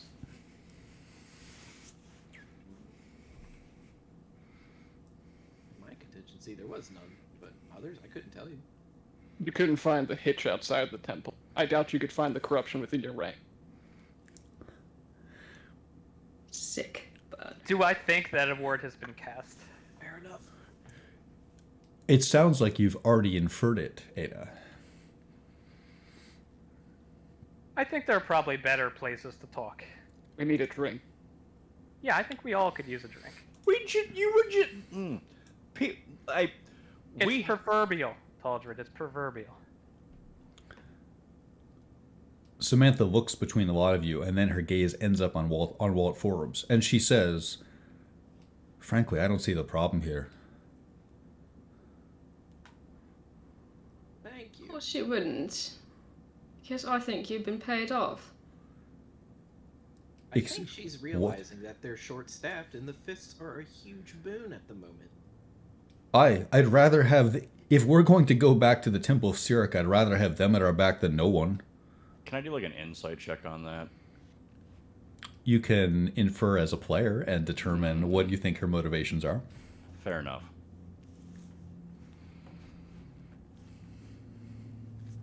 Or let me, I didn't mean to be patronizing there, Latro. I didn't feel patronized. Good. Let me ask you this to further that along a bit. What do you think? What are you sensing for? What's on the tip of your tongue across the table? She is hostile to every fucking outsider, but she's a fucking bootlicker for the Flaming Fist. Paid off. Across the table, it is at least implied that Samantha was a Purple Dragon Knight at some point with her countenance, correct? You do, yes, absolutely. And it is not generally common for a Purple Dragon Knight to bend the knee to the Flaming Fist. That is correct. Brenner, you sense that there is something more to that. Yeah, because they're part of the cult of the dragon, right? No. Fist? No. The The Purple Knights. The Purple Dragon Knights are the Imperial Guard in the service of Cormyr, and you know that many of these proud knights and warriors were displaced and driven to the periphery of their own realm after Suzail was occupied. Okay. Yeah. The cult of the dragon's like an evil dragon worshipping cult. Okay. Yeah. I'm getting them mixed up. Sorry. Yeah. No worries. The emblem of Cormyr was like a purple dragon. So the purple dragon knights are royalists. Gotcha. Okay. Walt Forbes looks between the lot of you and says, "I'm not sure if there's anything to be done about the fist. Certainly this seems like a force of nature, and perhaps you should, for now, proceed like they're not here. I don't really see the issue." They just came in here and shit in the temple of your god. I am a force of nature, and they should consider that before they keep doing this. Well, they've just taken over the town, whether we like it or not. How about a touch of privacy? I'd rather discuss matters without all these extra ears. Let's go outside the Stares at Samantha. Maybe we can go to the swamp. The journey will give us some time to wring our hands at each other. Mr. Forbes, could I talk to you in your office? An excellent idea, a swamp. Yes, lovely. Nothing. As Go ahead, Brenner. I'm sorry. He's just quipping along the sides of nothing like bonding over killing the undead. Mr. Talton, I see no reason why we couldn't have a conversation. Shall we? Please. Talder closed the door. His office has been mildly ransacked, and he looks over it with a degree of annoyance, even though nothing seems to be missing. Taldred sneezes. He goes, "Do you have a cat?" Do I have a cat? No. I don't have any pets. Sure, okay. Look. I suspect that, the Flaming Fists might begin squeezing your organization for as many resources as they can in the near future. And, truthfully, I think it would be beneficial if you could give some financial compensation to our party. I think that would be a pretty strong investment. Mr. Dalton, I agree.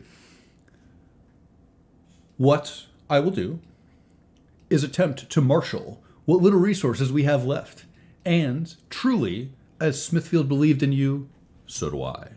And what I will do is, next time we see each other, I will see what I am able to scrape together. I can't promise that it will be much, but what do you need? I know the only thing I have on my list right now that I wonder if I will be able to fulfill is an assistant for nothing gold. You would like... Simply says, I don't want you to feel like I'm squeezing you, like the Fist is, but if you have any kind of resources at all, I would like them to go to our party before the Fist has a chance to get their hands on them. You understand?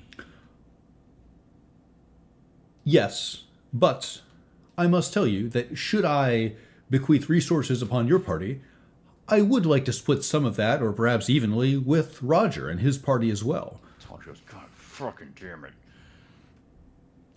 I had honestly assumed you had already given Roger something, otherwise I don't know why he would stick around being the grifter that he is. Grifter or not, it is no matter. Will he help us defeat Tyranny Fang? I think he will. You realize he wants to replace him as the head of the Zentarum. I do realize that. He told me that the first time he met me. I do not think Aldred that will is come to just- fruition. He's not even hearing that. He's just like... He's trying to digest this. And he's just like... He told you he wanted... Now, let me... So, you... I agree that there is absolutely no chance that he will become the new spy master of the Zentarum, because if I thought there was a chance, I'd have killed him already. All right? But what do you expect him to accomplish then? He is, if nothing else, good at what he does. That's all I need him to do. Tyranny Fang is not a safe on a wall. You realize that? On the contrary, I think you may find that the most critical way to down Tyranny Fang may be behind many locked doors. You mentioned an artifact. Yes, if you think back to our first conversation when I was standing here inside of your zone of truth, I told you something critical, Mr. Talton, and that is this. We do not think you can simply put a sword through Tyranny's heart. You will need an artifact in order to finish him off. And I have a feeling that Mr. Dale's ability to get behind many closed doors might be useful to you as well. Because somewhere deep inside Keep Prime in Zental Keep is the Censer of Helm. But once again, Mr. Dale is antagonistic and refuses to work with my group. So what makes you think he's going to lead us to the Censer of Helm? I have no doubt that you, Mr. Talton, will be able to smooth things over in I'ma kill him. in what remains of our September together. I have the utmost faith that you more than anyone else, will be able to forge an alliance with this person whose talents you will need. Taldred looks Walter Forbes dead in the face and says, as much faith as he had in Lawrence, and he walks out the door. You get the last word and walk out the door.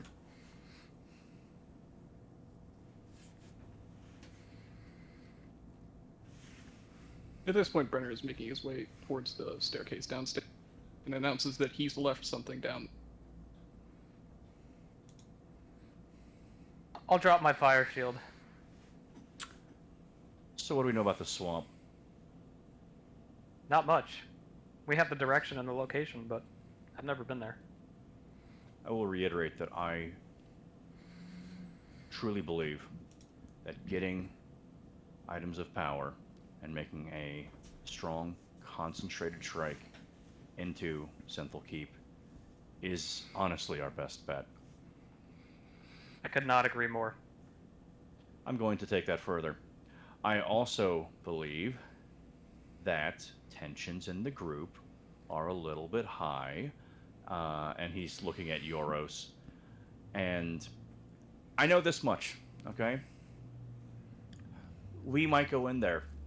Someone might betray us. It's a possibility. I don't want to think about that. I would prefer if we could all trust each other, because I know for a fact, the thing that I know the most is that if we go in there not trusting each other, we will absolutely fail. I agree. We have some air to clear before we go in. Hopefully. How about we go downstairs to clear it then?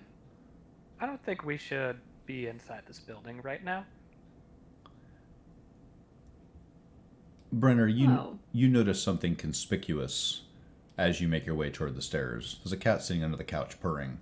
And I'm sorry, Gaspar, go ahead. If you know the location that would be to your satisfaction, then please lead us to it. I'll gesture to the doorway. The road yawns before us. Who are we to deny it?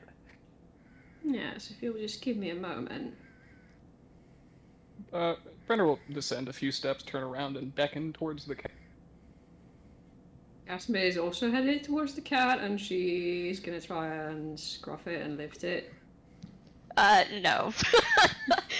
It will weave past her and with all of the sass inherent in cats, walk away from Brenner and just kind of slink out towards the road.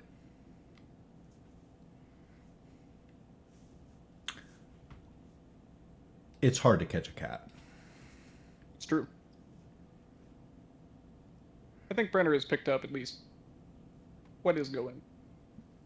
We'll come back up the stairs. I've got everything. Are we heading out? I think that's for the best. And Taldred's gonna try something? Yeah, I'd like to try this. I don't think my character would let that cat get away if she thinks it's fucking nothing gold. I mean, is she gonna chase her? Yeah. Do you want to make a dex roll? I think I'll make an attack roll if I'm trying to catch you. The grapple check. Grapple, yeah. Yeah. How about...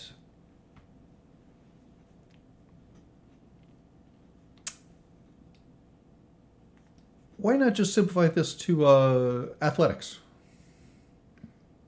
And Could I do acrobatics? I was going to say, I feel like cat athletics is probably... Yes, when acrobatics at advantage, I think. Okay.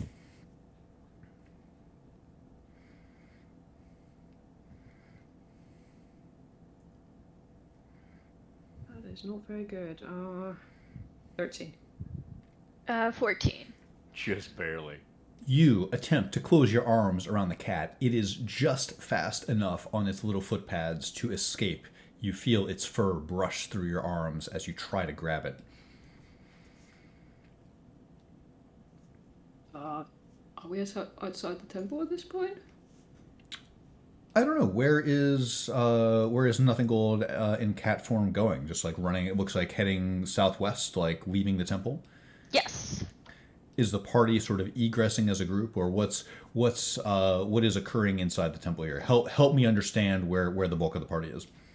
They mentioned they wanted to head out of the temple, so I'm simply just gonna start heading outside. I'm gonna wait on the street for everybody to emerge. I think I'm oblivious to this whole cat fiasco. As am I. Catastrophe, you mean? Talden, you said you wanted to test something before you left. Well, what was that? I need this check for this, but did Taldred notice where the Warcaster was putting his little wards? No check required. There are 3 of them here in a approximate triangle here inside the main room. There is one at the entrance, there is one on the west wall north of that arch, and there is one on that east pillar where, sort of on the other side of where the arrow was placed. Taldred will simply look at one, and he's going to cast level 1, Cure Wounds on himself. There's nothing to look at, but you know where they are. You can sense them, Right, but there's... he's staring towards it, right, yeah. When you cast your level 1 Cure Wounds, you hear a low buzzing sound, like something has been detected. Okay. It does not inhibit your spellcasting, however. I didn't think so. But you're saying that it did react to that. That is absolutely correct. Okay, let me roll the health here real quick, Blake.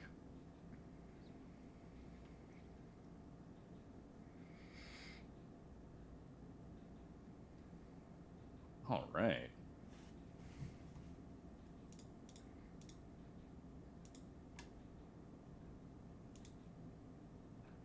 That's all. I'm headed out into the street. Across the table, did New Paul give us a map to our directions, or did he just inform us vaguely south farm? It was notated on your party map. So you know that you must leave Arabel through the west gate. There, on the western road, it bends south. There will be a west fork and a south fork. The south fork is a large road that goes through County Lorraine on the way to Suzail. The west road goes just outside of town to a small farming community where, amongst other farms, the farm of your targets is located. So you know it is west of the city. Southwest? Yes.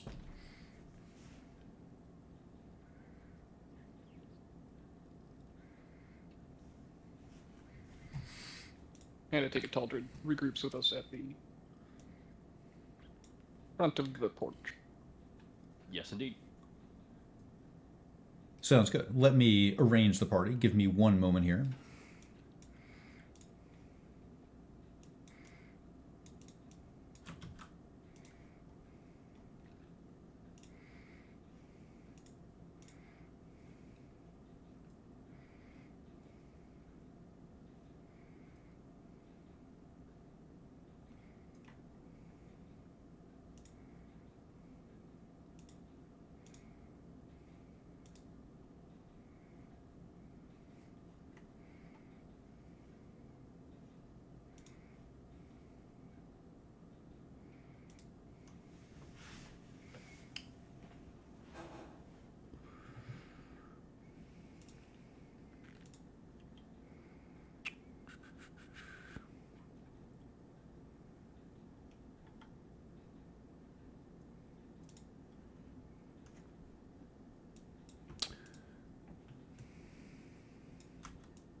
You find yourselves as 5 here outside the Temple of the Radiant Hearts, here on East Rose Boulevard.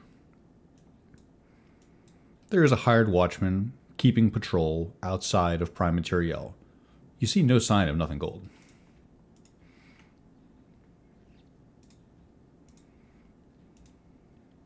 I think she ran up.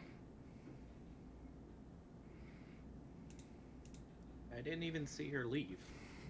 Was she not downstairs? As I said, I think she ran up.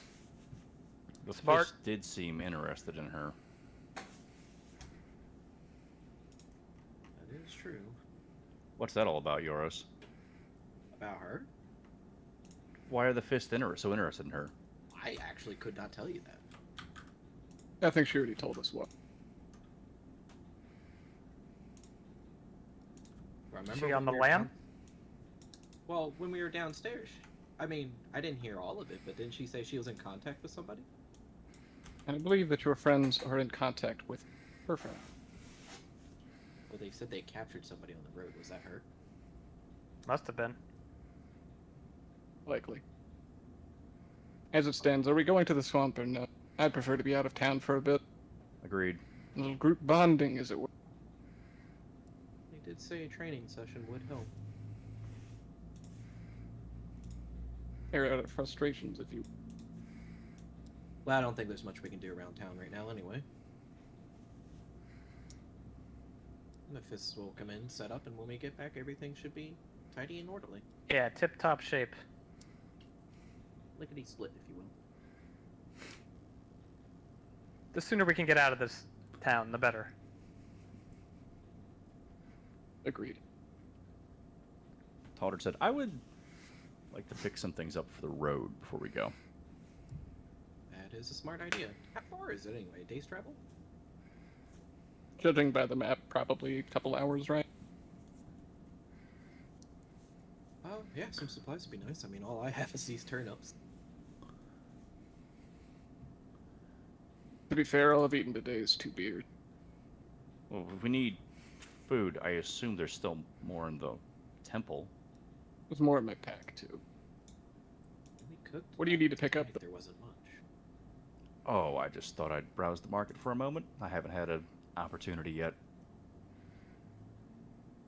You did miss out on a good charcuterie board, I will admit. You really could have just stuffed it into a bag. Lead on, Taldred. We're not separating this point. I assume we could all look at the market then. That's my intent, yeah. You're heading where? You're heading east. So there's locations where you currently are. So you're heading east to the East Rose Market. Yeah. One moment. Is everybody going on this? Far be I'm it for me to following. assume. Yeah. I don't think we have a choice to split up, so. Brenner has at least mentioned that it is a bad decision to do so at the moment.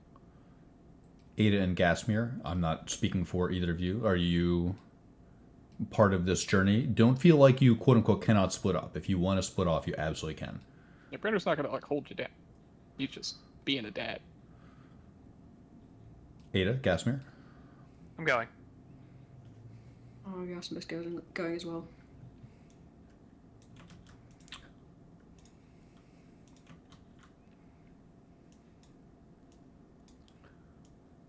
We will revisit the lot of you in a moment.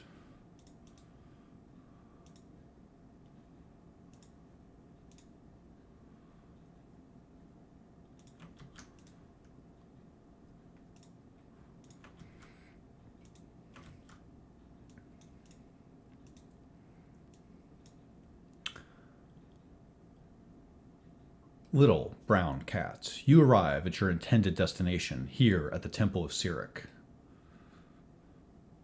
From outside, your highly sensitive feline ears can pick up the sounds of torches burning, but you don't hear anyone breathing or moving. You know how to sense a person. It sounds like there's no one here right now, or so you think. It's your turn. She will pad in, I think, cautiously, but with her tail upright in that friendly cat body language. We call that the Christmas tree tail. That's cute. And if she does not immediately see Maris or anyone else, or strange shadows, or weird flame mechanics happening, she will eventually pad her way over to Maris's desk, or I think actually keeping to the walls. You sense something here. A dark presence, something beyond the planes, something that seems to occupy the same space you do, but it is at once all around you but nowhere. Something distant. You feel its tendrils wrap around you when you get close. Seems perfectly harmless if you're okay with being embraced by the darkness. Ghibli shiver, but she'll continue on. Go ahead. Take your move. Your paws feel the cold stone and the irregular flagstones here inside the temple.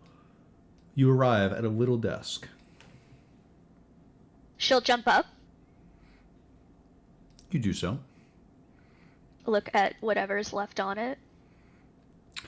There are a number of scrolls and correspondence. Roll intelligence at disadvantage.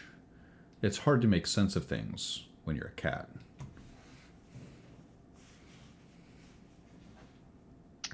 12. None of this seems to be particularly salient. However, you resist the urge to shred it with your claws. She will knock something off of the table, just that. Oh yes? What would it be? It could be a candle, a lit candle, a book, a personal journal, or a sheaf of correspondence. She'll do the candle. You knock the lit candle over. Hot wax falls in an irregular splatter on the black stone. The candle quickly extinguishes. It spooks you a bit. No response. Alright, she'll shift out. You are once again nothing gold. Or were you always? And then she'll take a look at that journal and the correspondence once more. It'll take a bit of time. Do you still wish to do this? Yes. The journal details Maris's comings and goings. She writes at length about her personal routines. You get the impression that she spends most of her time here at the temple, eats well, makes a point of exercising every day, and certainly practices necromancy.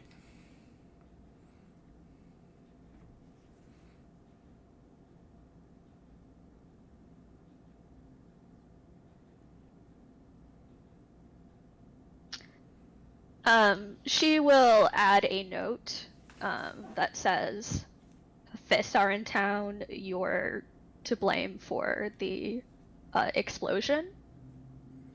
And then scrawl a black owl, and then I think just grab all of the correspondences and leave. You do so.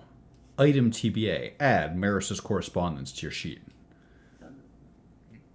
You grab a sheaf of this correspondence and shove it into your pack.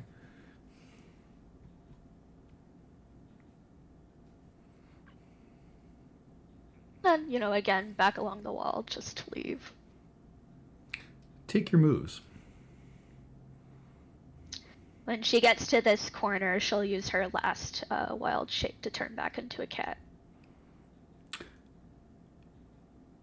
Your breath feels thin in your rib cage as you approach the portal, like the portal that leads to the exit of the temple. Do you leave with Maris's correspondence, having left her this note? Yes. You transgress. You remain as a cat. What's your next destination?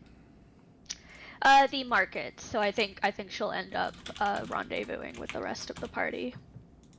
It sounds like it. Checking in with the rest of the party here at the East Rose Market. You see that there is a mendicant passed out under a tree. He smells strongly of rum. There is a crowd here, but it seems somewhat muted. You overhear people talking about the reputation of the Flaming Fist. More so than not, people seem happy about this.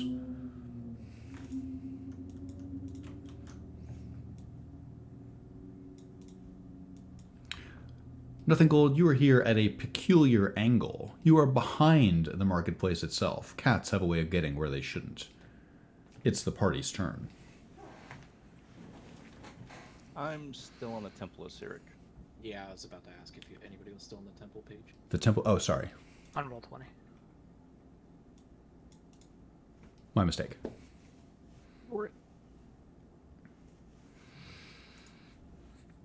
Well, Taldred, I'm pretty strapped for cash. Why don't you get whatever you need?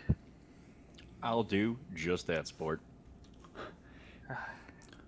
As a reminder, you can buy any mundane good here somewhat freely. What are you looking for? And there are, of course, exotic merchants should you wish to engage with such an individual. But if are you looking for something basic, something simple? Couple things. Okay. Just Taldred is just walking towards the market, and it's like he's gaining strength. Commerce is just washing over him. Joaquin smiles upon you. Just a little I bit. highly doubt that. Just a little. No, just a little bit. Mm-hmm. Just enough.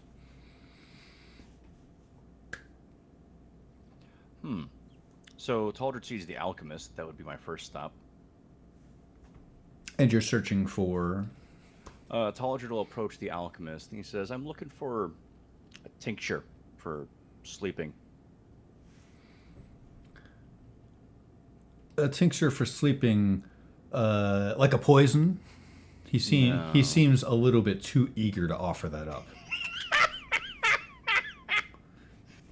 He says, no, like a sleeping aid. I'm having trouble sleeping. Oh my god. How long do you want to sleep? Like a couple days? No, absolutely not. 8 hours. He strokes his beard. Outside of my normal repertoire, maybe you should see a doctor. Taldred just backs away. He's like, I think you should see a fucking doctor, and he walks away.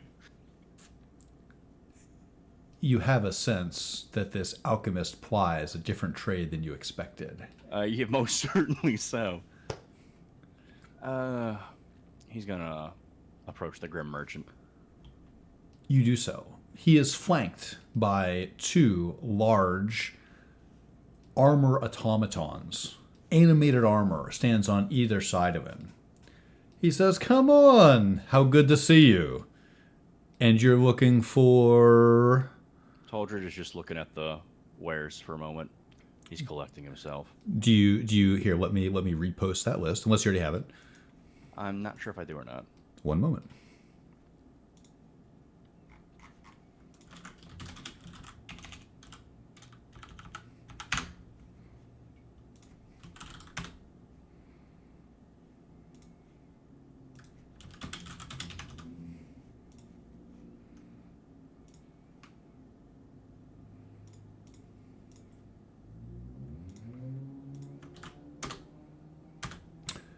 It is in Prime Material.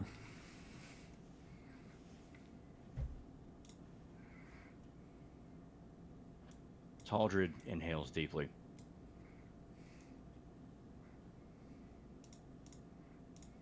He steps up to the Grim Merchant. And he says, hi there, sport. Taldred Talton. Yes, the queue is silent. How are you today? He tilts his head, looking a bit pre-vexed at what he assumes is going to be a difficult customer. Yes. I'm... good. I should imagine so with wares like these. Good stuff. High quality. Yes, I have the bounty of the Black Network. Do you want something? Do you Taldred need spits, something? and he goes, sorry, bug in my mouth. Yes. Taldred, picks up the shield and just kind of hefts it a bit.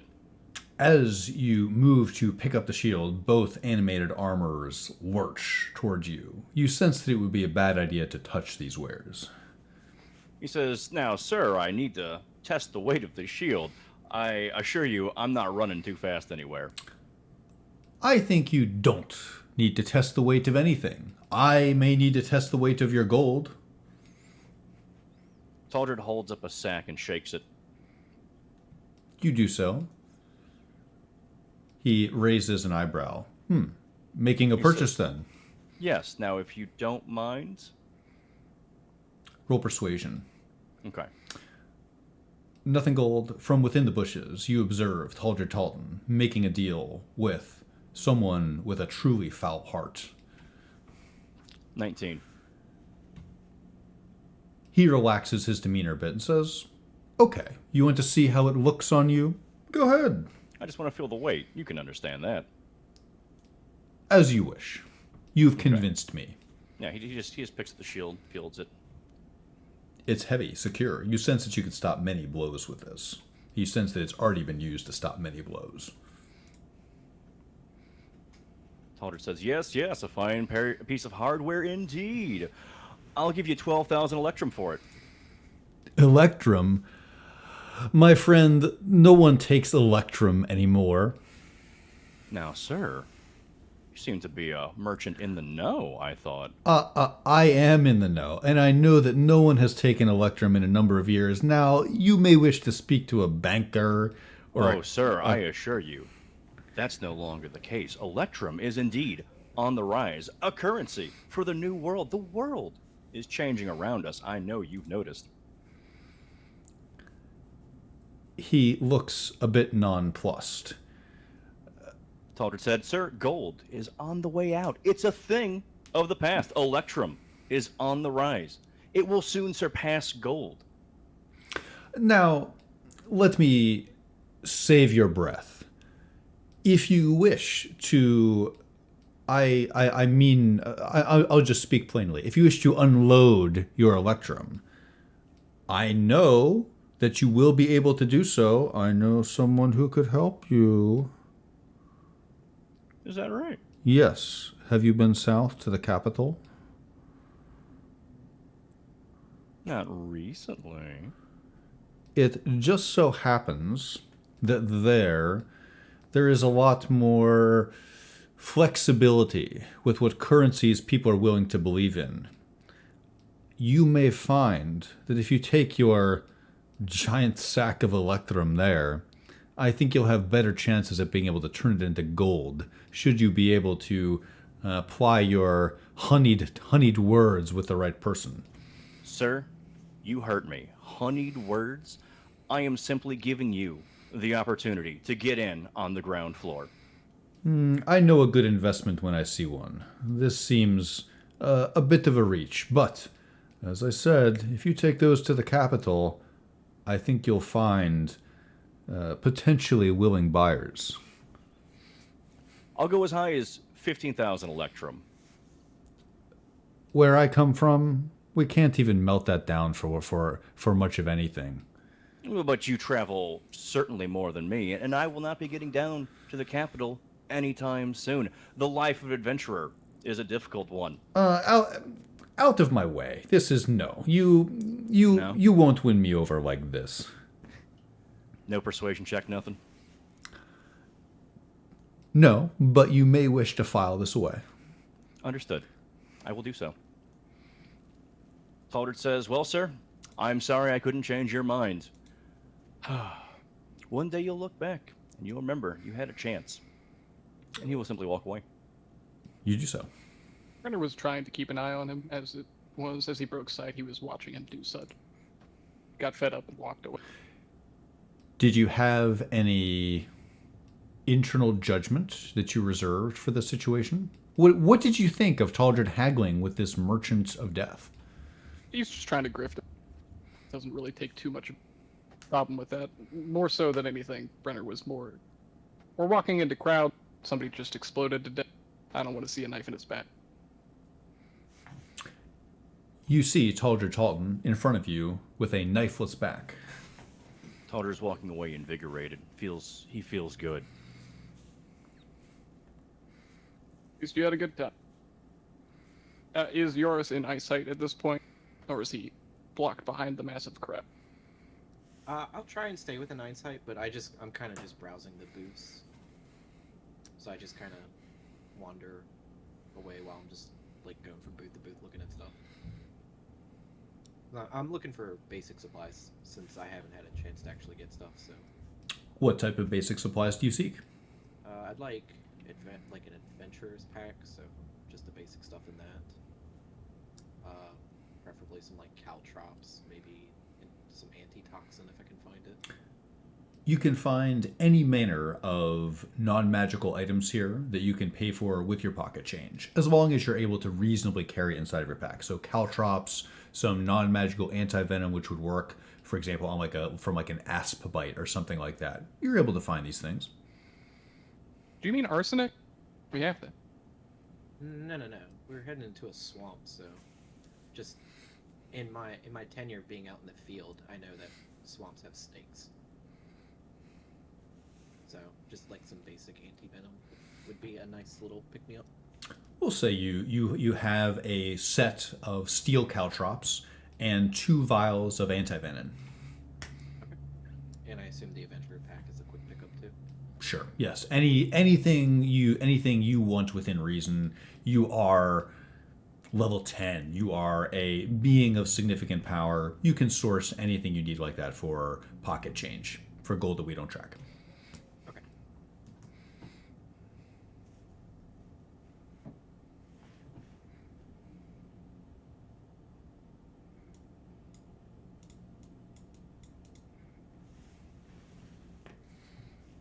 The crowds move and circulate.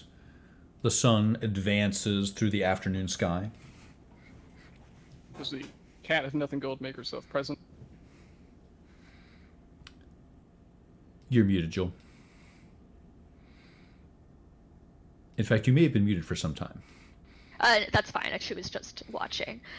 Yeah, she slinks her way through the crowd and then just lopes next to Brenner's feet. Looks like our stray at least came back. This is more directed towards Cauldron than the cat. Are we ready? Are we done here? Can we leave? I'm all set. Wonderful. Through the swamp. To the bog.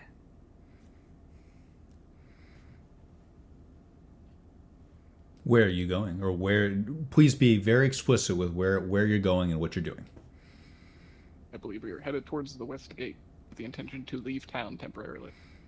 Also, Gastmir, were you silently judging this? Any comments, questions, actions?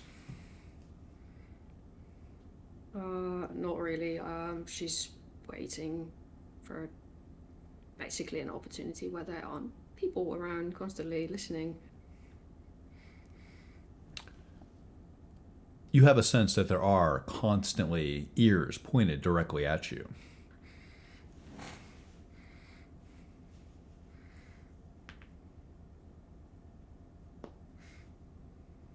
So I'm just pointing out OOC that we are leaving town still like bloodied and heartily blown up. Correct. Had a short rest in the tavern. Alright. Gastmir, you are correct. The party has seen better days, and not everybody is perfectly healthy or even close to it. And many people, including yourself, are probably a bit shell-shocked from this morning. So certainly, yes, you are absolutely correct. The party is a bit frazzled, a bit ragged. I'd wager to say these walls are not as safe as the bog.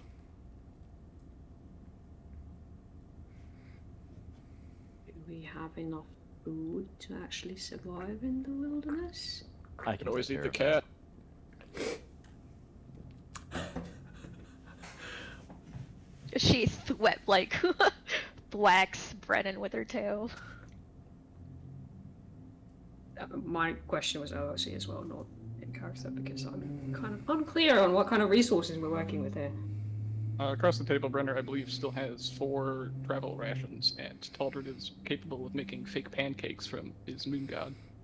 Actually, it's now roots and nuts is his deal. Yeah, my apologies. I'm his How root and dare nut you. god. I still have turnips, and I picked up 10 days worth of rations.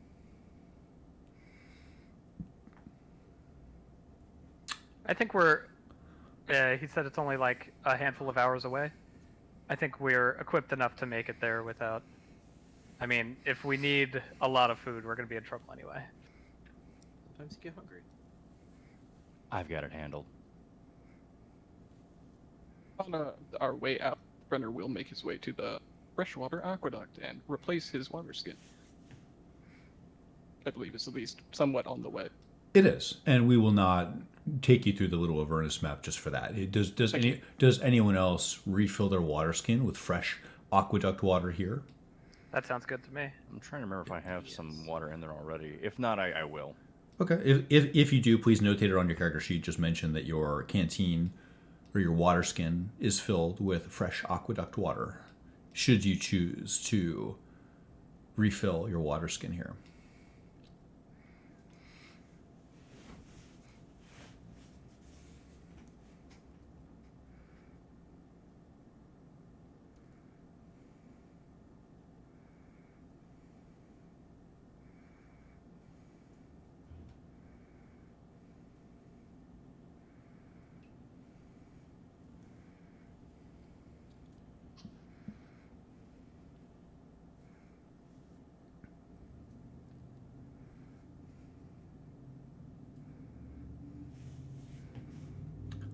The mendicant belches in his sleep. He rolls over to lie on his side. Does Brenner recognize him from the church? Was he one of the mendicants downstairs when we delivered the injured? Roll intelligence. 19. He seems familiar, but you're not quite sure. This could be a false positive. That's fair. Brenner is more making judgment towards the church than the mendicant himself.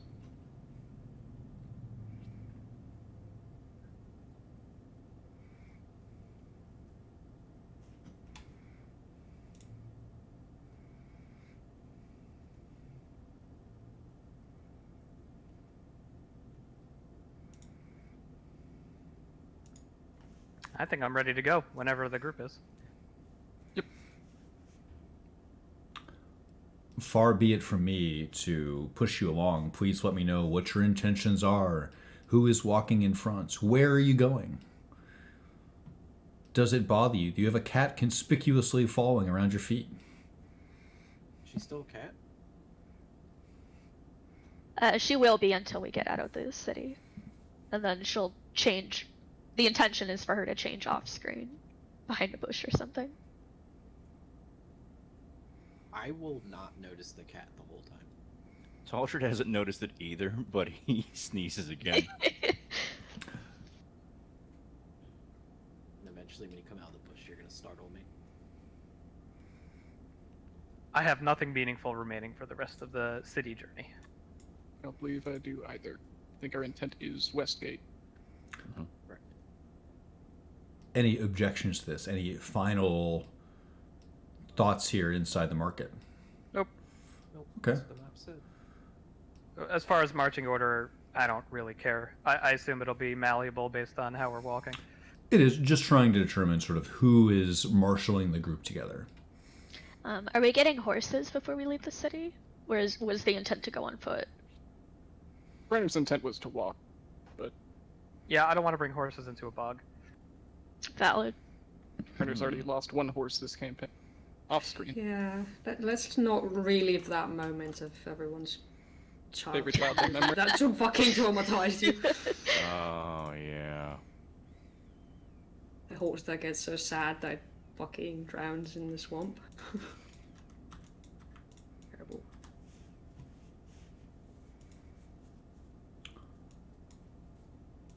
Well, it sounds like you, with your thoughts occupied by terrible things, you find yourself once again heading westward. You are where you just were, here outside the Temple of the Radiant Heart.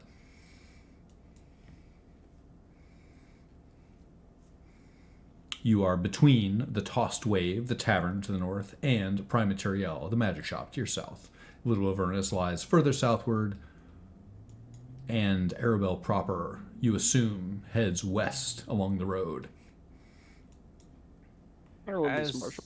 as they're walking by, Taldred is going to step aside Brenner as they're walking and lowly go, "So, Brenner, like, you're not trying to, like, resurrect an evil god or something, are you?" Far from it. I like to put another one in the grave. Amen to that. He's like, we got people doing the shadow weave, people with packs to demons. Oh, it's a fucking nightmare. Brenner will visibly pat himself down. Just a man. Oh, that's all I'm asking for.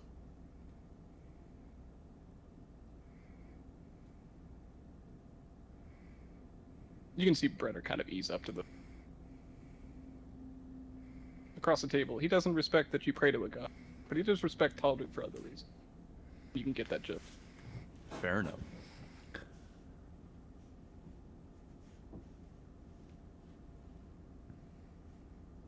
At the very least, Brenner is marshaling towards the west, leading the group.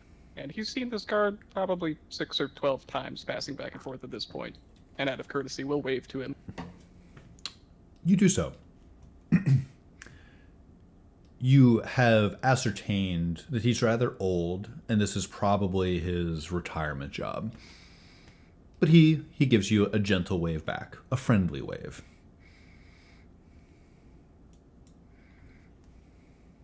Before we go, did we want to check up on the Fisk going over to the church? They said they were heading over there. Probably for the best. I'm sure that they'll clean up with much credulity. I just know you guys had a sore thumb about that place, so I just wanted to bring it up in case. Sore thumb? Yeah. Have you not heard that expression before? Can we just get out of the city? I'm sick of hand-related puns. Agreed.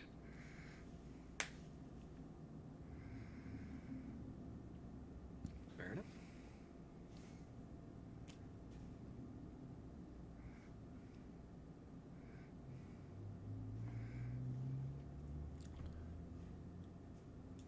As we pass by the inn, is it still open?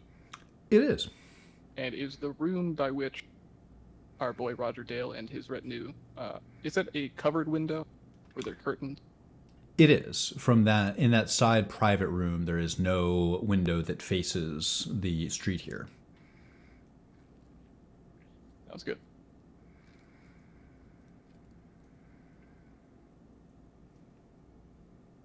Did you want to check up on your friends? I'd rather that he wasn't checking up on us.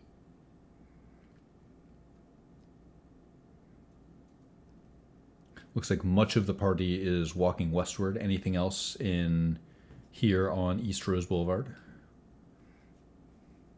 I don't think so. I think we're good to move on. 8 and nothing gold. I'm good to go. The party takes no issue with being followed by a cat, it sounds like. I don't care. No, I'm preoccupied. Yeah, I think the entire party's just like overstimulated, shell shocked, like. I think the only people in the party that even are vaguely aware of the cat would be Gaspir and Brenner at this point.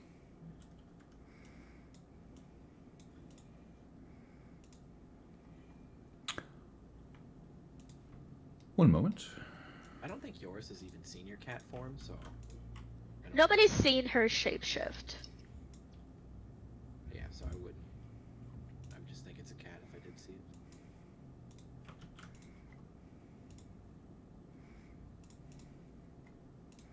Well, Brenner either has a really smart cat or what he assumes to be nothing. Or just a cat that smells food. That could be true. You find yourself somewhere new. You are on West Rose Boulevard in Arabelle.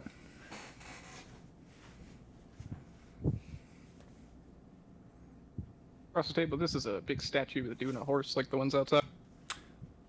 That's correct. There is someone studying the statue as well. This one looks a lot cleaner than the other one. Well, this one's inside the city and didn't blow up. That's fair.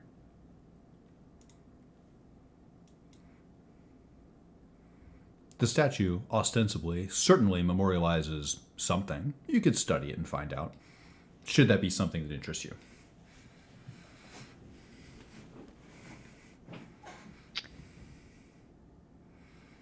Tell me about this prison guard. Is he wearing some sort of symbol? He is. He is immediately recognizable as what we would say a screw, right? He is a prison guard. He is someone who works in Arabel corrections. This is immediately recognizable. There is a symbol on his shoulder with 2 keeps. He is standing outside of a high-walled compound with a number of small buildings within.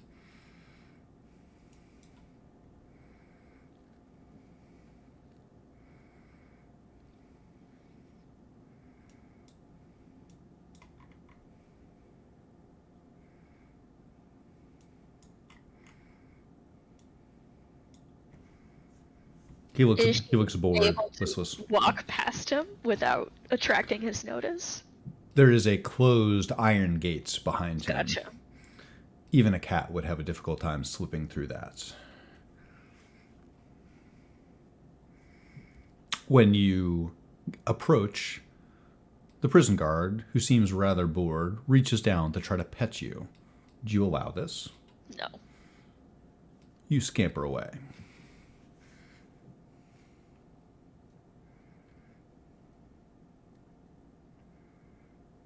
Is this statue cast in gold?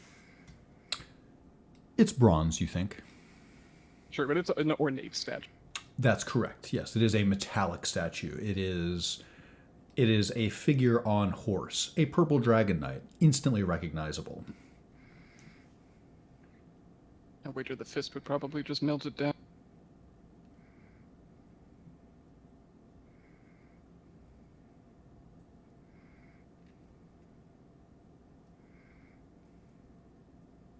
Do you say that out loud? He did.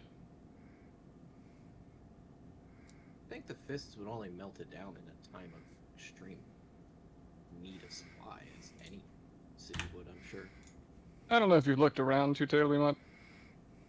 The city isn't known for having a lot of gold in their pocket. If they wish to enact taxes upon these citizens, they'll die of starvation. Well, I mean, if the city is secure, then commerce will come in and that'll generate the taxes. Traders will go where it's safe, will they not? You big on economics there, bud.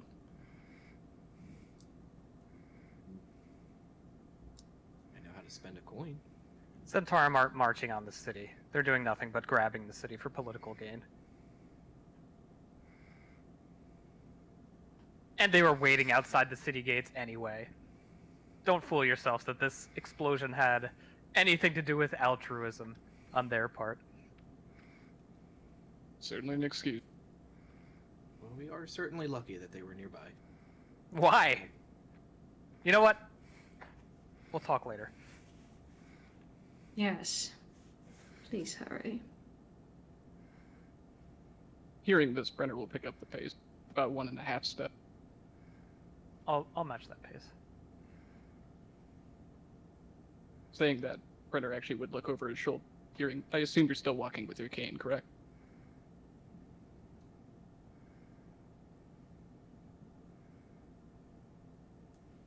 Hearing that Ada can, in fact, keep up to that step, he will press Yes.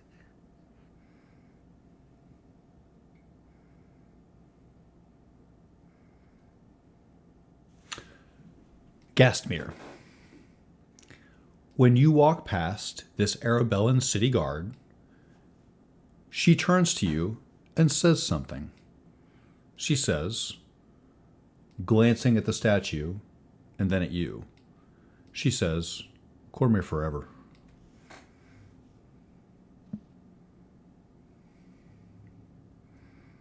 Who was the statue again? You don't recognize it.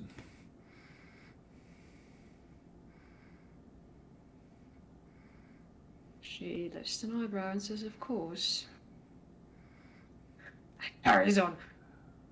The guard shakes her head. You transgress. I knew it was coming.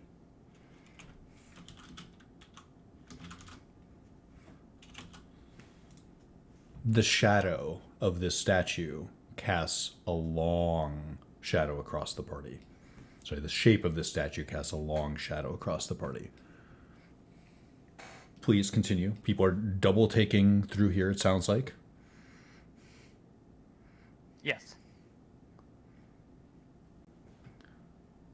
Is the party's feline companion, looks like, yes, closely behind. Okay. Yeah, I presume there's no immediate weak spots or ingresses in the prison wall, so... That is correct. Yes, you can stalk along the southern wall here, and what you see is a well-made, secure building. You dread the idea of being inside somewhere like that, Nothing Gold.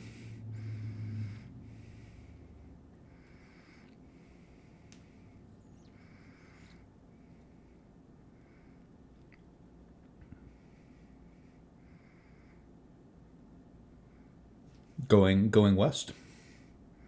Yeah. Brenner is making a clip fast enough to not make it apparent that they're like running out of town. As if they have purpose. One moment.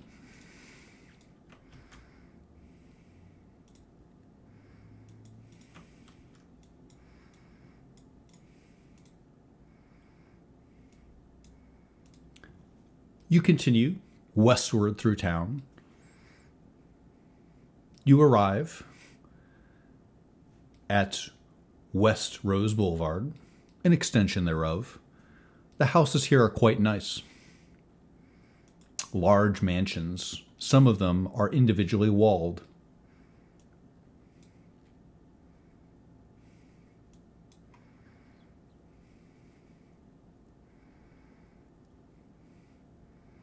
The flagstones are well kept here. Elms line the main street. I thought you said this area doesn't have money. It Most did of at some them don't. point.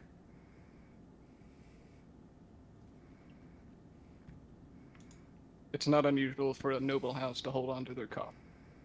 But it's not those people that are going to suffer with the fifth.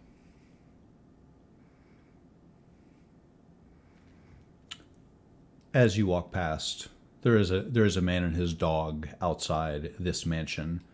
They watch you carefully. The man smirks as his dog watches your cat very carefully. She will stop directly in front of the dog, taunting. You do so. The dog simply stares at you. Its ears are perked straight up.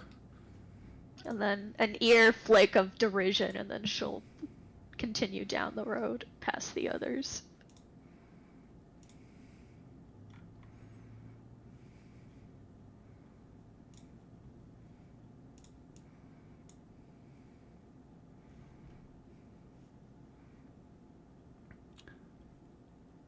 Checking that southern wall, it looks like.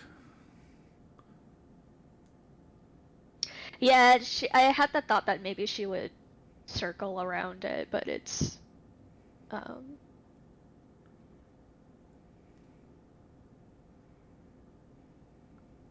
more out of whims than any tactical reason. So these are noble houses, right? You can Would they infer that. Would they have like a nameplate on the front stating who lives in which estate? A custom in some cultures doesn't seem to be this one. You look and you see that the houses are numbered, which is not the case in poorer parts of the city. Perhaps there would be some type of directory that would help you make sense of the houses here. Noted.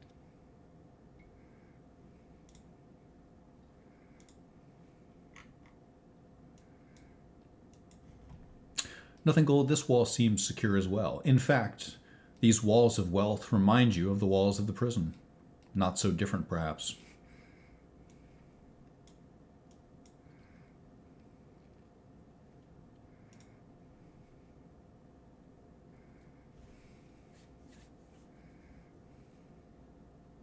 Are we in the general neighborhood of the person who seemed interested in the painting? You're not sure. Besides, you're a cat. What does a cat care about paintings?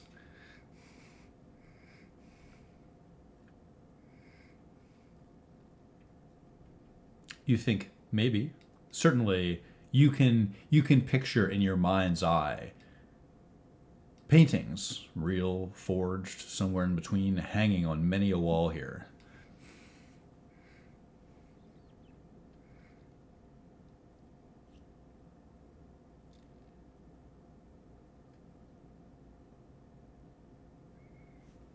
And I presume there are big iron gates in front of each house, too, that one cannot simply walk up to one.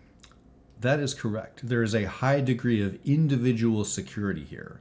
The people who own these houses have gone to great lengths to ensure that trespassers would have a difficult time assailing their privacy.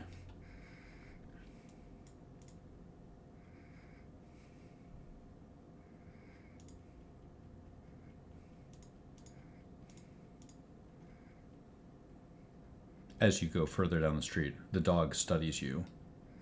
You sense its tail wagging far behind you.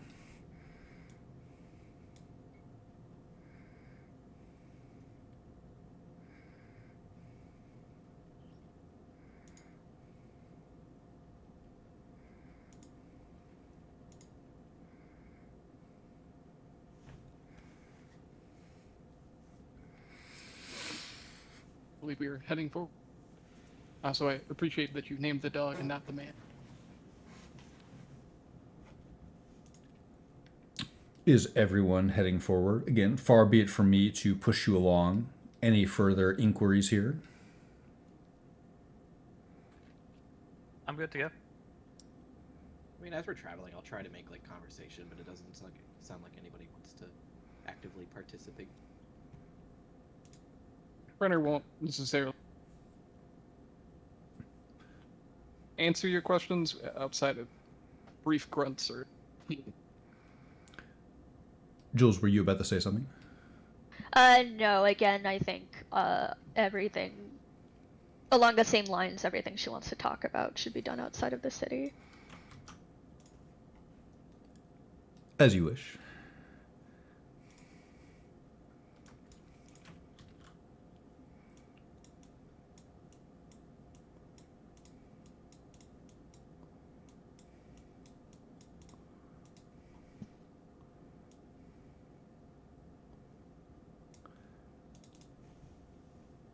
You find yourself somewhere new. Could you pronounce that? Yeah, I was gonna ask the same. You'll have to be far more specific, and I'm not sure what you're interacting with or what you want. I think I do, but you'll have to. You may need to pry it out in character. The name doesn't even fit in the box.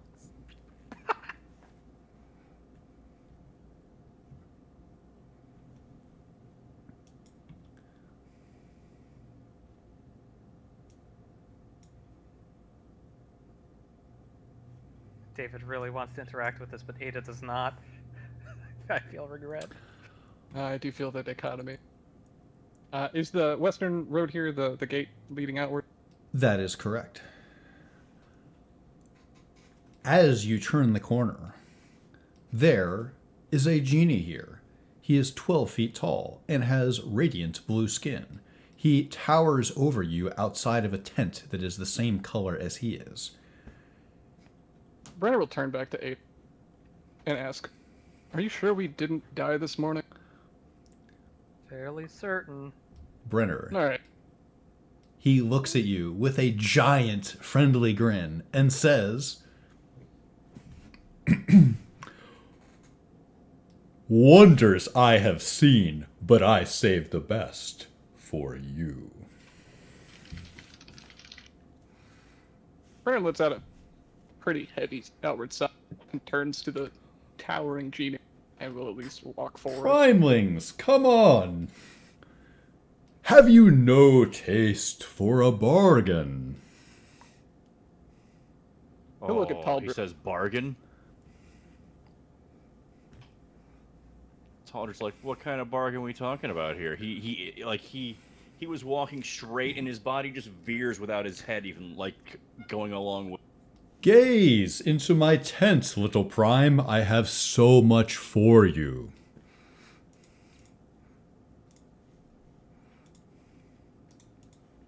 Yoros is very confused at what he is seeing. As you ought to be. The goal was the consolidation of power. Damn, Taldred got shot down earlier on the whole Electrum thing. But a genie might take it. Oh, we got gear. There is, in the Prime Material channel, there is a list of wares. Should you allow yourself to be distracted by wares at a time like this?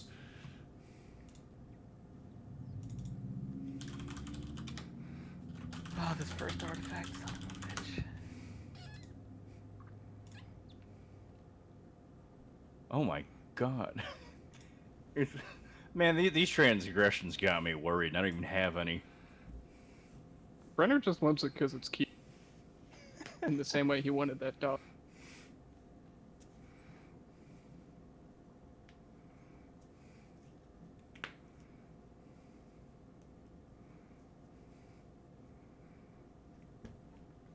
The genie gazes down upon you, Taldred.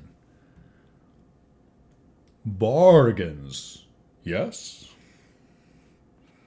Primes love bargains. He looks very excited that you're here. Spend some time in my tent.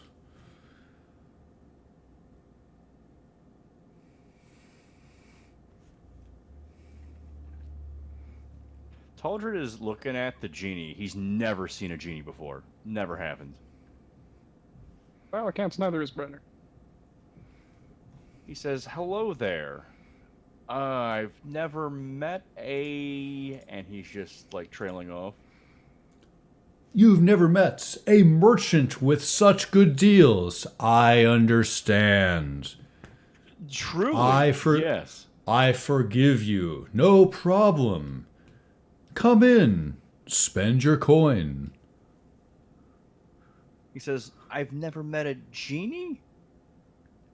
He says, that word will work for me, yes. Good job. You're doing swimmingly for a consumer. So, I thought you guys lived in, like, really nice lamps or something? He exudes a deep belly laugh. It shakes the flaps of his tent a little bit. He says, ha ha ha ha ha. A funny legend. I occupy the market here. Does he have corporeal legs? He does. He has a corporeal form, from what you can tell. Taldred is fascinated by this, but he's not fascinated by these wares. How big is this swamp? It's just tiny, but is it like a hand-hold thing? Correct, yes. He allows you to hold it. It's a tiny little porcelain swan. It would just fit in the palm of your hand. It's cute. It is cute. Question about this dagger? I... The bonus if it's on your person or in your hand. So if this is wielded as your primary or secondary weapon, so on the manifest, if this is in your primary or secondary slots, if it is either your primary weapon or you have it readied, then yes, you get the bonuses. If you toss it in your pack, you don't. Right, but if it was on like a sheath on my hip, how's that? Yes. So if it is again, so so there's a balancing thing here. If it is Right. if it is your primary or secondary weapon, you get the bonuses. It's a concession for not tracking attunements, right? Right. Correct. Right. Well, I mean, Taldred has nothing else in his hand anyway, so that would still technically be the truth. It's a stat stick. Yeah. I didn't think I'd find one that I really wanted, but I really like this. Can we discuss across the table about these items? Of course, yes. Time briefly pauses while you discuss. I think, well, I don't know what kind of armor you guys got. Plate mail +1 at this price is decent. I can enchant people's armor. If you do not have already enchanted armor, I can give you +1 AC. Brenner is unwilling to change out of the armor he is wearing.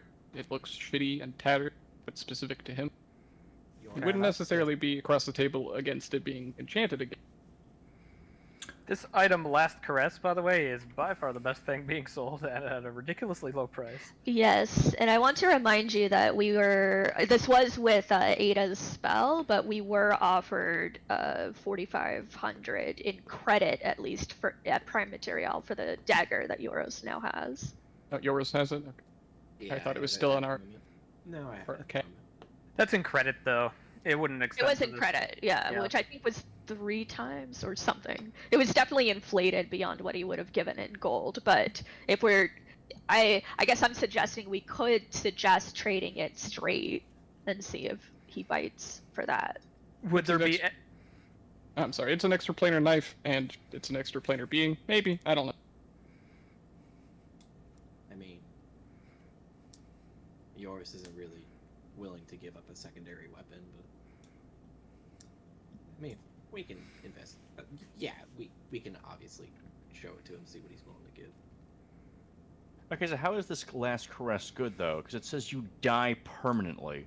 Yeah, but if you're gonna die Yeah, anyway. like, you just walk it off, you'll be alright. We're literally going into a death trap. Yes. Like, we're teleporting one way into Zenthal Keep to fight the Zentarum and the Immortal Tyranny Fang at the center of their power. Are there any of you among us that has the metal to perform this ritual? Yeah. Unfortunately, as much as Brenner probably done, I don't think the 7th level wizard spell Whirlwind is exactly going to reach the goals that he's aiming for. By the way, the overpowered thing about this is not just the Whirlwind Will, which is incredible because it's like 10d10 or something like that per round. It's that you can't be stopped. You can't be held person. You can't be confused. You can't be dominated. You can't be chaotic commands. This is very true. Blade Storm. Yeah. Yeah, it's a little. Yeah, it's go big or die. Yeah, It's go big and die. Yeah. Blade Storm is a good... Yeah. So, I don't know. Otherwise, we should save our gold. I think. Taldrin will approach the genie and say, "Do you deal in Electrum?" Electrum? Taldrin Perhaps. holds up a coin as reference just to show it to him. Do you allow him to take it? Absolutely, I do. He, with his big mouth, he bites the corner of one. To your surprise, he bites off a piece of the coin and tastes it.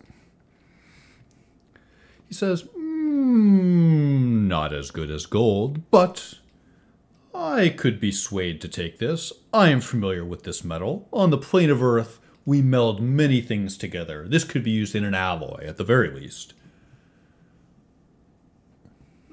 All right. How much for the dagger? He presumes your next question. In Electrum, Yes, sir. I would charge you triple the price in Electrum. Taldrin says, triple. Sir, I have a family to feed. Could we do double? Roll persuasion.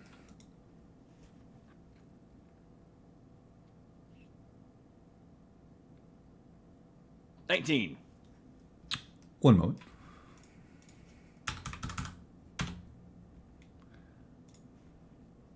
Double?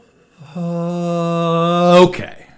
If you do have the family to feed, I suppose I could allow this to walk out the door. This famous dagger. I could allow this to walk out the door at a ratio of 2 Electrum to 1 gold. Do you have 1,600 Electrum you wish to spend? Most certainly, sir, and I would love to spend it at your exquisite shop. You make this exchange. Awesome. Please update your Electrum total. You feel Brenner approach you slowly from behind. Oh? Between his hands, he is presenting you the little swan. I'm broke. Oh. Hmm. Would you deny a man his No, little absolutely treatment? not. And Talbot says, if anyone else had done it, this would be wishy-washy. But Brenner, he would say, and sir, could we also purchase this swan as well? First, the dagger is on your character sheet in the manifest. The swan. Everyone always talks about how adorable it is. It is very cute. I suppose I could do the same. I assume you wish to pay an electrum again? Yes, sir. As you wish. The same ratio, 2 to 1. That seems honorable enough, Prime. You can tell. Do you make that deal? Absolutely, yes. And how much is, so that's 1,000, and the dagger was 16. Okay, so 2,600. You can tell up to this point, ever since they've left the meeting with the Flaming Fist, Brenner's been pretty tight-assed and pissy. As soon as you've paid over the gold and the swan is within his hands, you can see that washes directly off of him. What the fuck? It's on your Pay with blood if I have to. It's on your character sheet, Brenner.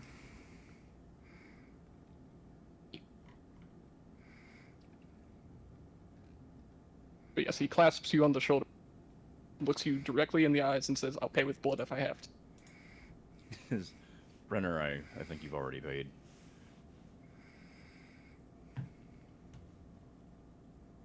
Thank you, Mr. Talbot said, stop, right? Oh, were you saying that to the genie? Yeah. Oh, God, I thought you were saying it to him. Talbot was getting so fucking weirded out. The genie bows deeply, bending at the waist. You get a sense of how tall he is as he bends over you to bow. Thank you, Primes. You are wonderful consumers. Please, come again. My stock rotates all the time. We'll be sure to check in again. Say the name. He asked for the name. Brenner did technically go, Mr. That's what that was. You'll have to reach more other than offering up a blank honorific. I think at this point, Brenner is happy enough to have the swan in his hands and willing to leave the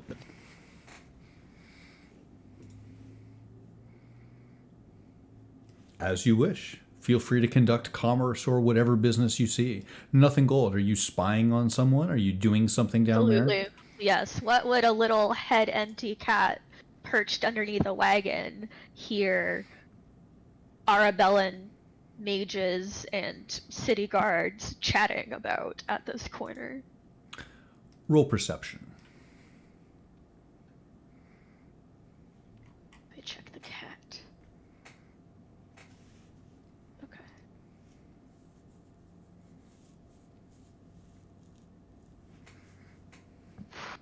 Nat 1. The only thing you're able to determine from eavesdropping on these myriad conversations is that they concern the Flaming Fist. That's all you know. Oh shit. But you got cat brain. But I got cat brain. Okay, yes, she'll duck into this bush and come out of cat. Your case of cat brain, although it seemed terminal, dispels instantly, and now you are once again affixed with a similar but unrelated condition known as dryad brain. The party. You see Nothing Gold walk out of a bush. Did she do this suddenly? I mean, it's not subtle. Ah, nothing gold. We're leaving. Come with us. They're talking about the fists. Everyone is. Give me 1 minute, please.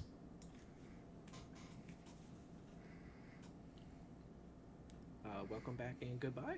Of course, we wait for you as usual. I'll meet you outside the gate.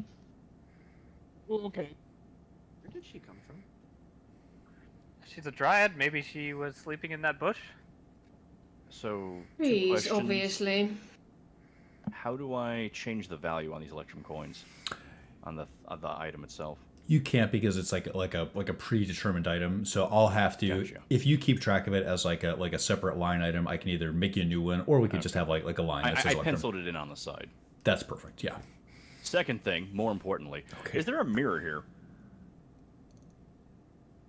Not obviously, no. There's no. Because Taldred is like, he's got the dagger on his side and he's like sitting there like looking at it. He's like, he inches it forward on the belt, and then he looks down and he like shakes his head, and then he looks around and he goes, Brenner. He's like chasing after Brenner. Brenner, if the gates are open, Brenner has at the very least left and stood outside. He's just holding the swan in his hands, looking at. Okay. Okay, so he doesn't see Brenner, so he'll call for Gastamir. And he's like, Gastamir, you dress nicely. He's like, the dagger. A little bit forward or a little bit back, you think? Is that really what occupies that mind of yours at a time like this? What could be more important? What could be more important? I can think of multiple things. I can't. You're thinking forward, right? I was thinking forward. Yes, I'm sure that's the angle most men would prefer it. She tosses her head over her shoulder and just keeps walking. Taldred nods, not detecting any amount of insincerity, and says, yeah, he's got it right there on his belt.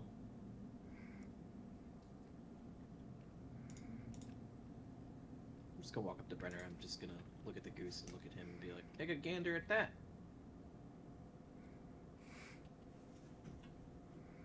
I didn't take you for a bird guy.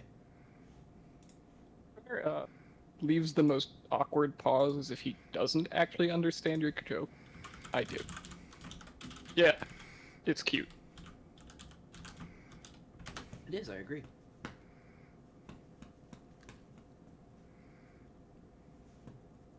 At this point, Brenner is almost focused back in time to a little dog that didn't exist. I just realized Hanging he wasn't around there. could resist that. I can say I'll admit I have a soft spot for it. I didn't really have a lot of nice things growing. Oh, I get it.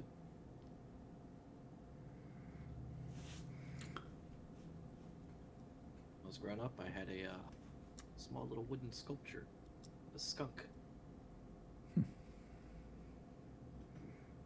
Father whittled it for me. It was nice. I had it around for quite a many years until I unfortunately lost it in one of my travels. Sorry to hear that, Yoro. But alright, it's been decades. My father only gave me this. He'll motion towards the sword on his hip. No toys. Well, I mean, it is a fine weapon, so you could argue which one's better out of the two. You have a sense that it's not necessarily a fine weapon as much as an effective weapon. You get a sense that all of Brenner's things are simple and effective, but never fine. Nothing on his person gives you the sense of nicety or comfort. It's all just stuff that works, that's stuck with him. That's extremely succinct.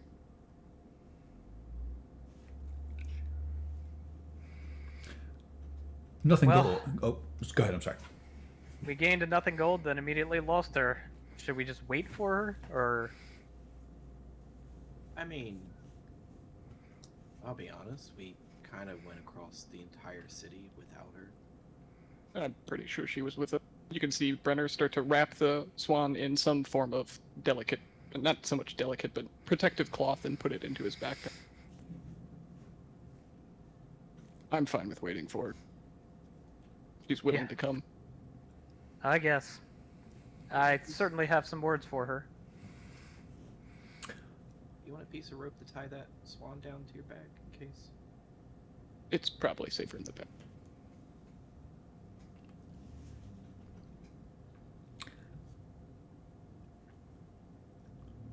Nothing Gold, tell me this thought that is fermenting. What is your intention? What do you wish to resolve? So from this position, is she able to hear anything that they're talking about? Roll stealth. Gladly. 13. I'll add 4 to that, so 17. One moment.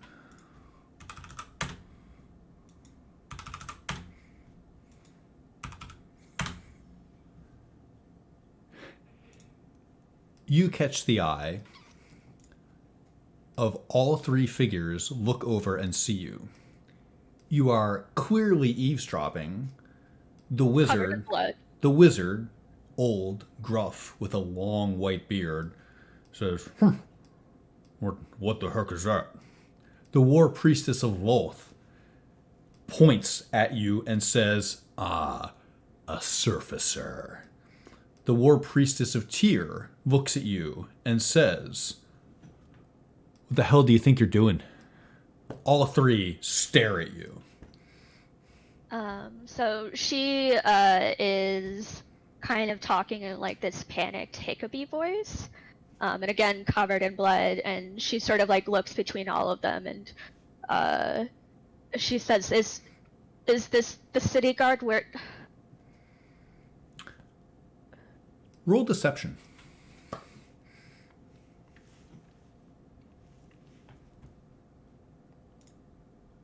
Dirty 20?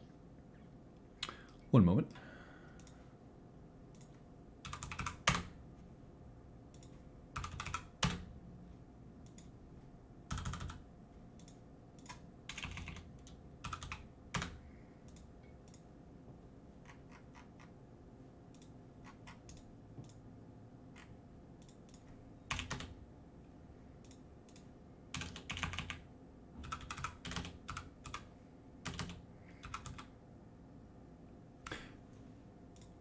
And your intention is to mislead them into thinking that you are naive and lost. Is that right?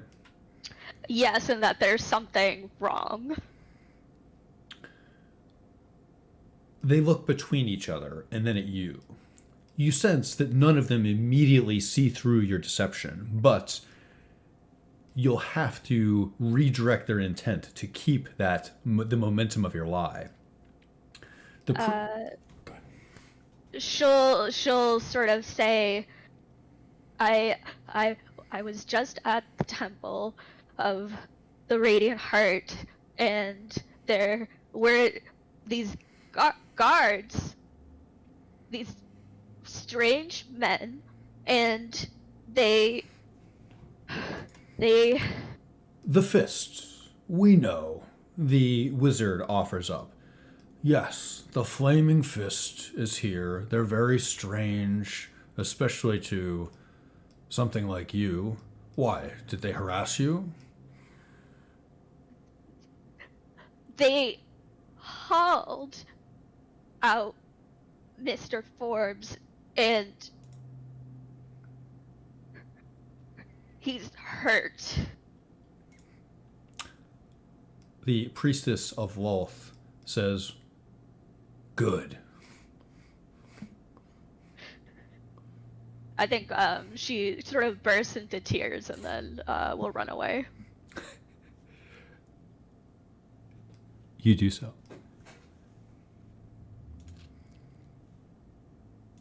Which way do you run?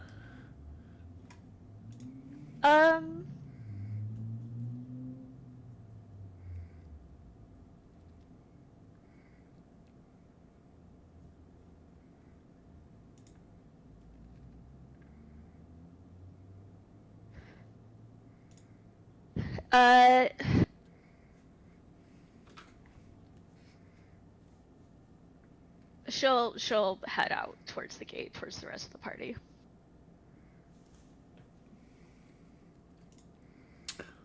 I'm curious from a flavor perspective. When Nothing Gold cries, what is it like? It's very sticky, like sap-like. So does it come out slowish, would you say then? Yeah. Okay. Like the But it's also, I mean, the way that she's crying, it's more loud and like I wouldn't say she was actually crying. Right. Like, There were no tears yeah. or anything. Yeah. Yeah. But, She's wailing. gotcha. Okay.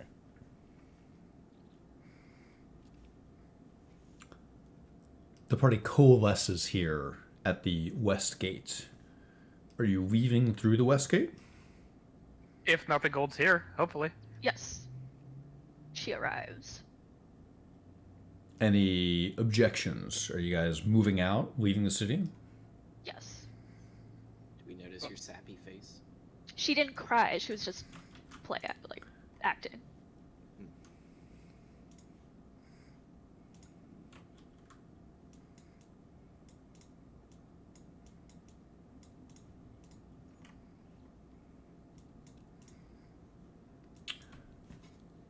You find yourself somewhere new. Brenner will cross the bridge, and once they're at least within a reasonable distance from any living being on the wall, we've got a long road and a lot to talk about. Agreed.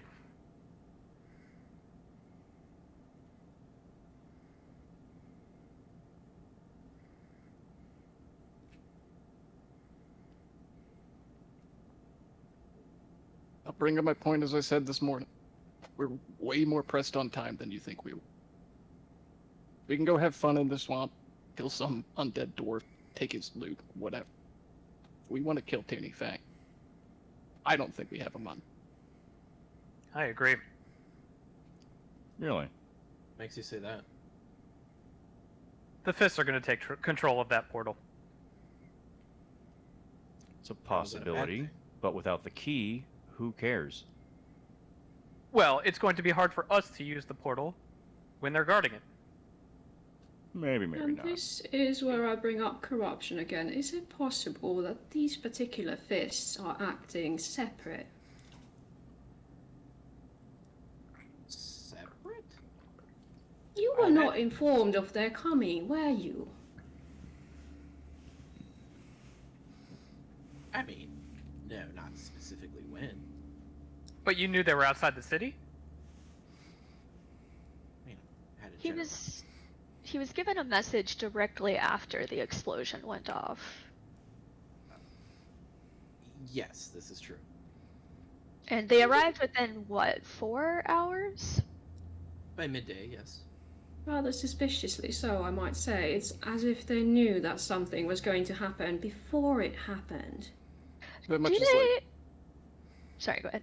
I said he says that much is like, I think specifically, there's a spy amongst our ranks. You not included, nothing gold. She nods. It is under my presumption that either Samantha Ruthenberg or New Paul Athrade, or the both of them, are not within our friendly term. Well, somebody's feeding them information, and he's right here. We don't have to look that far. Been anybody anything. Been with everybody the whole Samantha, time.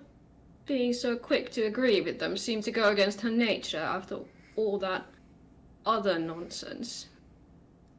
Me. Yes, based on her past interactions. It does seem weird she would side with the Fitz, but I can't also entirely fault her for not wanting to side with them. Do you have a method of gaining contact with someone else within the Fists and asking them about this particular group's orders to confirm them? I'm sorry, one more time? Do you have a method of getting in touch with someone other than this group of the Fists, confirming their orders? No, just through letter correspondence, as generally one gets orders. How What did you are your receive- orders, Euros? My orders were to come here, and I was posted with the group, as you five were as well, For what? to save the realm. The fists are interested in saving the realm, Yeah, yet they there's- seemed perplexed about the portal and the portal key. There's something you're not telling us. You're dancing like nothing gold. No, I think he's being used. I believe him when he says he doesn't know. I wouldn't I say think they were they- perplexed. Weren't they specifically seeking the portal? Didn't it seem that way? Look, they were looking for something. If you were sent here by the Fist, and it wasn't a spy mission, is the Fist interested in this mission? They seemed pretty dismissive of it. When I was sent here, they seemed interested in the mission, yes. I mean, why would you not want to save the realm? If there's no realm to protect, then how can justice be enacted if there's no realm? Ask the Major. He called our mission stupid. And you said you didn't really believe in it, Yoros, when I asked you. I mean, In the mission? we might have our disagreements with the maid, but can you really argue that our mission isn't stupid? I mean, look. Overall, I do think the mission is stupid, yes. But, am I going to go against orders? No. You said letters? Can I see it? I don't have any letters on me. Why not? Didn't you receive a message? Ah, magical message. Yeah, Mag- it's a magical message. Like, I mean, alright. Okay. Is it usually through message? It goes about half and half. Would you be willing to share with me the contents of the letters and these magical messages? If and when they do come? Well, the letters I don't have. Like, any orders you get, once you get them, you read them, you commit them to memory, and then you burn the letter. Can I look at it before you burn it? If I get one, and depending on the confidentiality. Here's the thing. All of this, there are many different ways for you to not be able to confirm the identity of who's talking to you.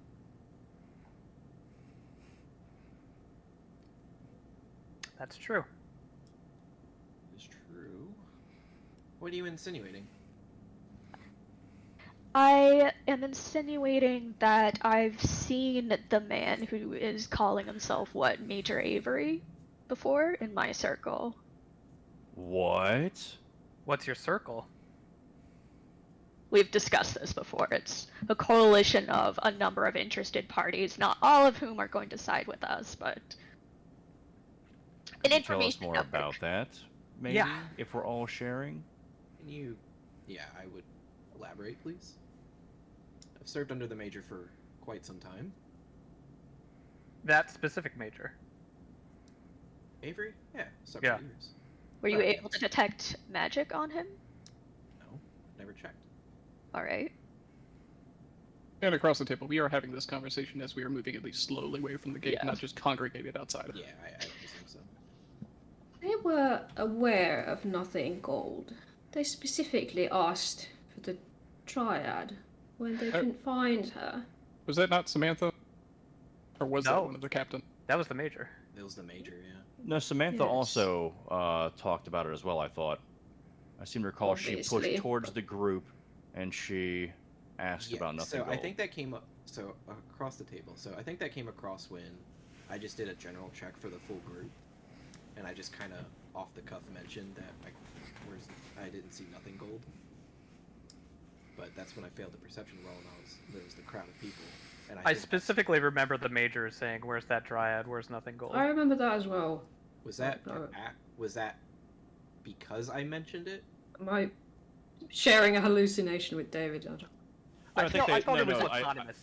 I believe that Samantha said it and the Major said it. They both were like, hey, where is this Dryad at? Yeah. In either case, it was clear that they knew at least part of the part. They recognized Ada directly. Yes. So yes. The one Are put in for- you, Yoros, are you at least willing to entertain the idea that you might be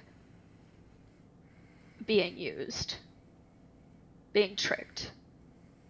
I mean, isn't any soldier being used? Being tricked? I don't trick my men.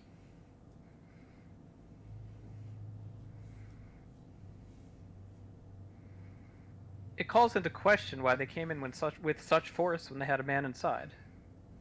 And I'm still not really clear why they would want you to go on this mission and then come in with force and take it over. In fact, many things the Major said and did seem to internally contradict. He seemed to Oh. know Nothing Gold's name, he didn't know mine. He called us mercenaries, despite being the most identifiable mercenary corps in the land. He cussed at me by calling me a magic user while having a magic user at his side. Yes. To sort This of. is why I think there might be corruption here. I think you're on the right path. Or If we can- deception. If we can trust Nothing Gold's word, there's splinter factions within the Centaur. It would be Yes. prudent to say there could be splinter factions within the Fist. They're massive. The biggest standing Yeah. army. Correct? Second Across the table? question. Really, they went from asking about the explosion, a rather pertinent question, and then immediately asking about the portal. They pivoted pretty quickly there. I'm confused why they would send you on the mission to go through the portal knowing what it was, and then the first stop in town demand to get into the portal and not leave until they got there. And as I said, if they want to met out just, they certainly could have put a blade through Maris' heart. Yeah. They didn't have. So, Talder doesn't say this out loud, but he tries to meet Ada's eye regarding why they sent someone ahead of everyone else, and he pantomimes putting a key in a door and twisting it. Yeah. It is a potential source of information. You tell. What? None of you noticed them mention this person that they captured on the road. I assume that was your friend. He looked at Nothing Gold. Nothing Gold, for once, like, drops this, like, polite customer service smile and, like, legitimately looks distressed, yes. That's Should what we I not think. retrieve this person then? Please. What?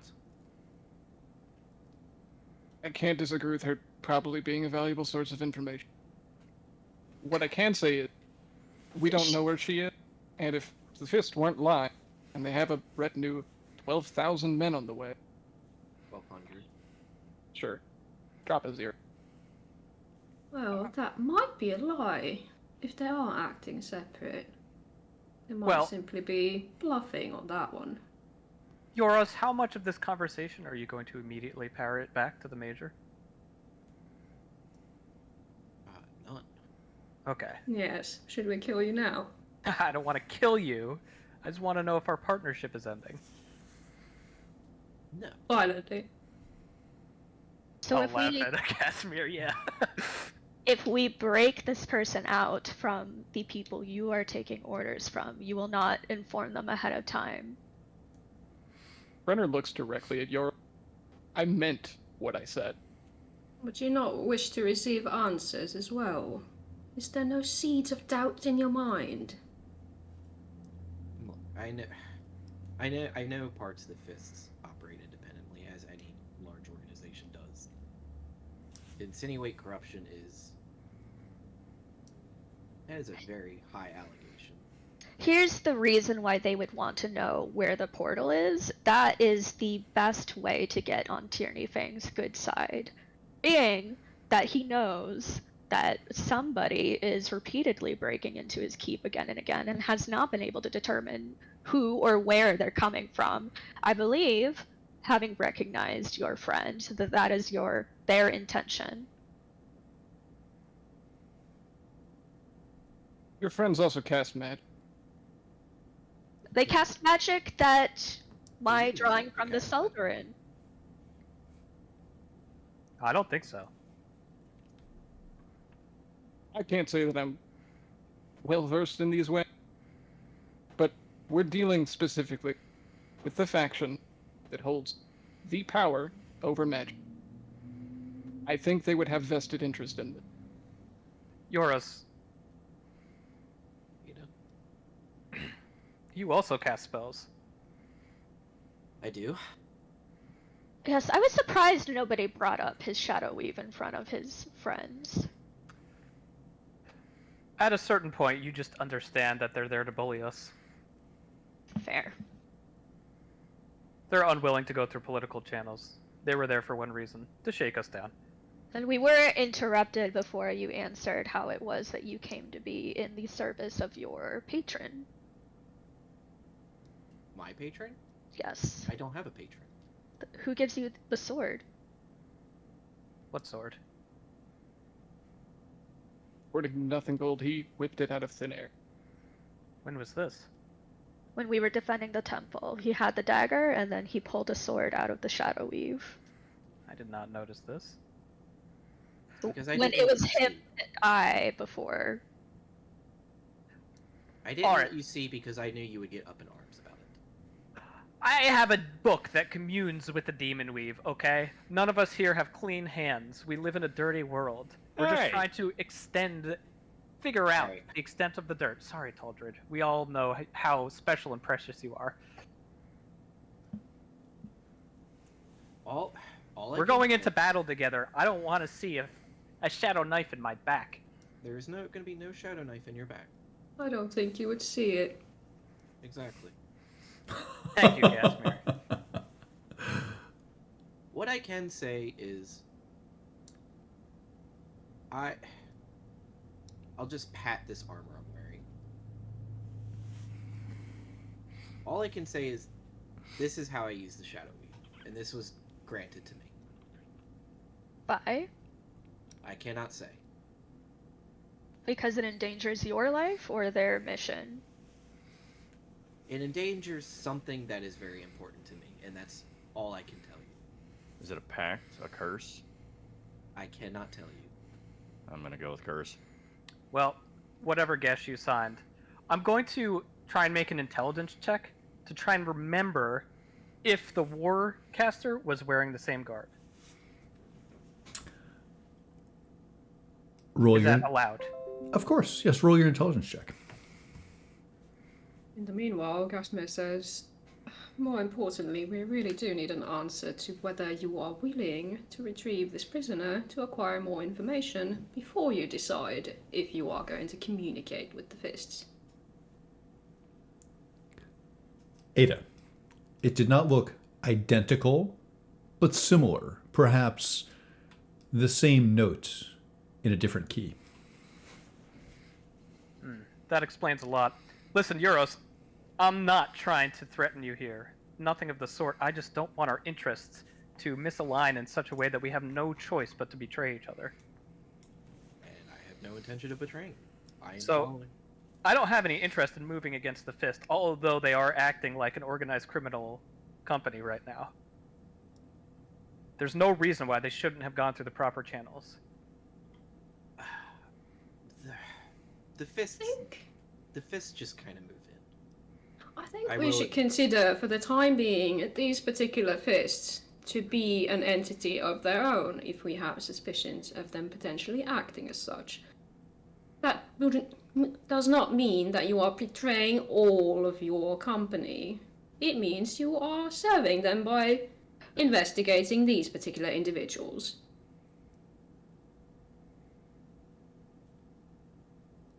What you say has a merit of sense to it. I don't want to believe it. But if it is true, justice must be enacted. Can you Exactly. ask them where my friend is being held?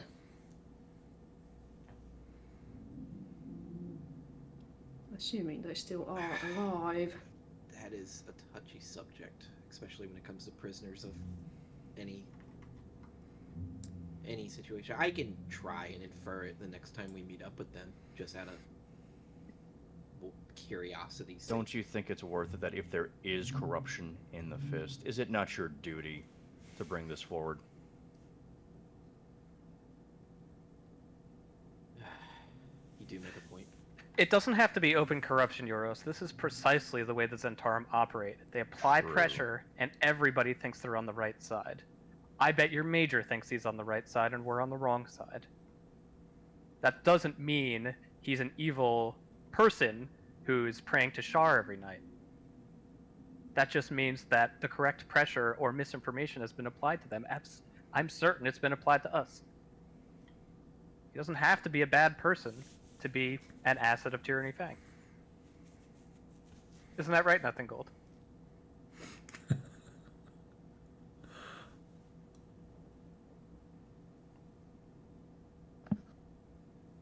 Suppose.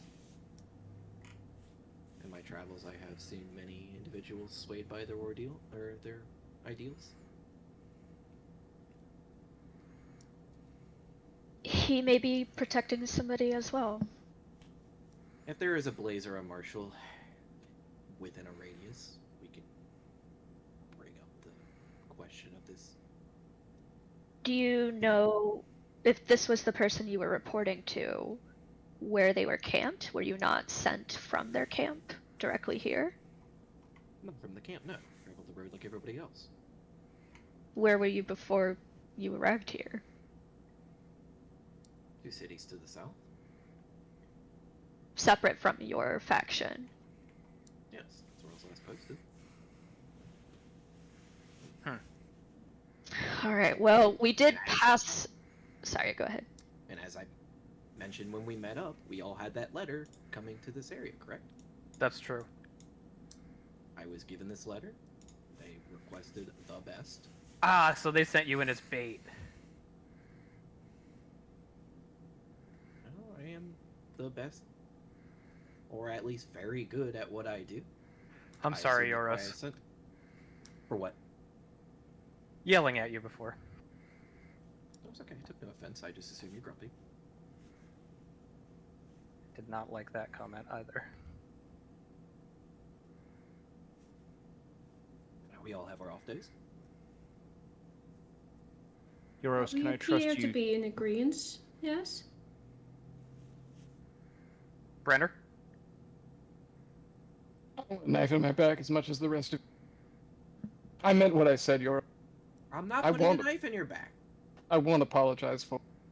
But for now, I don't think either you are the best actor, and could certainly have made more money on stage than with the Fifth, or you are not capable of having the machinations to disintegrate this part.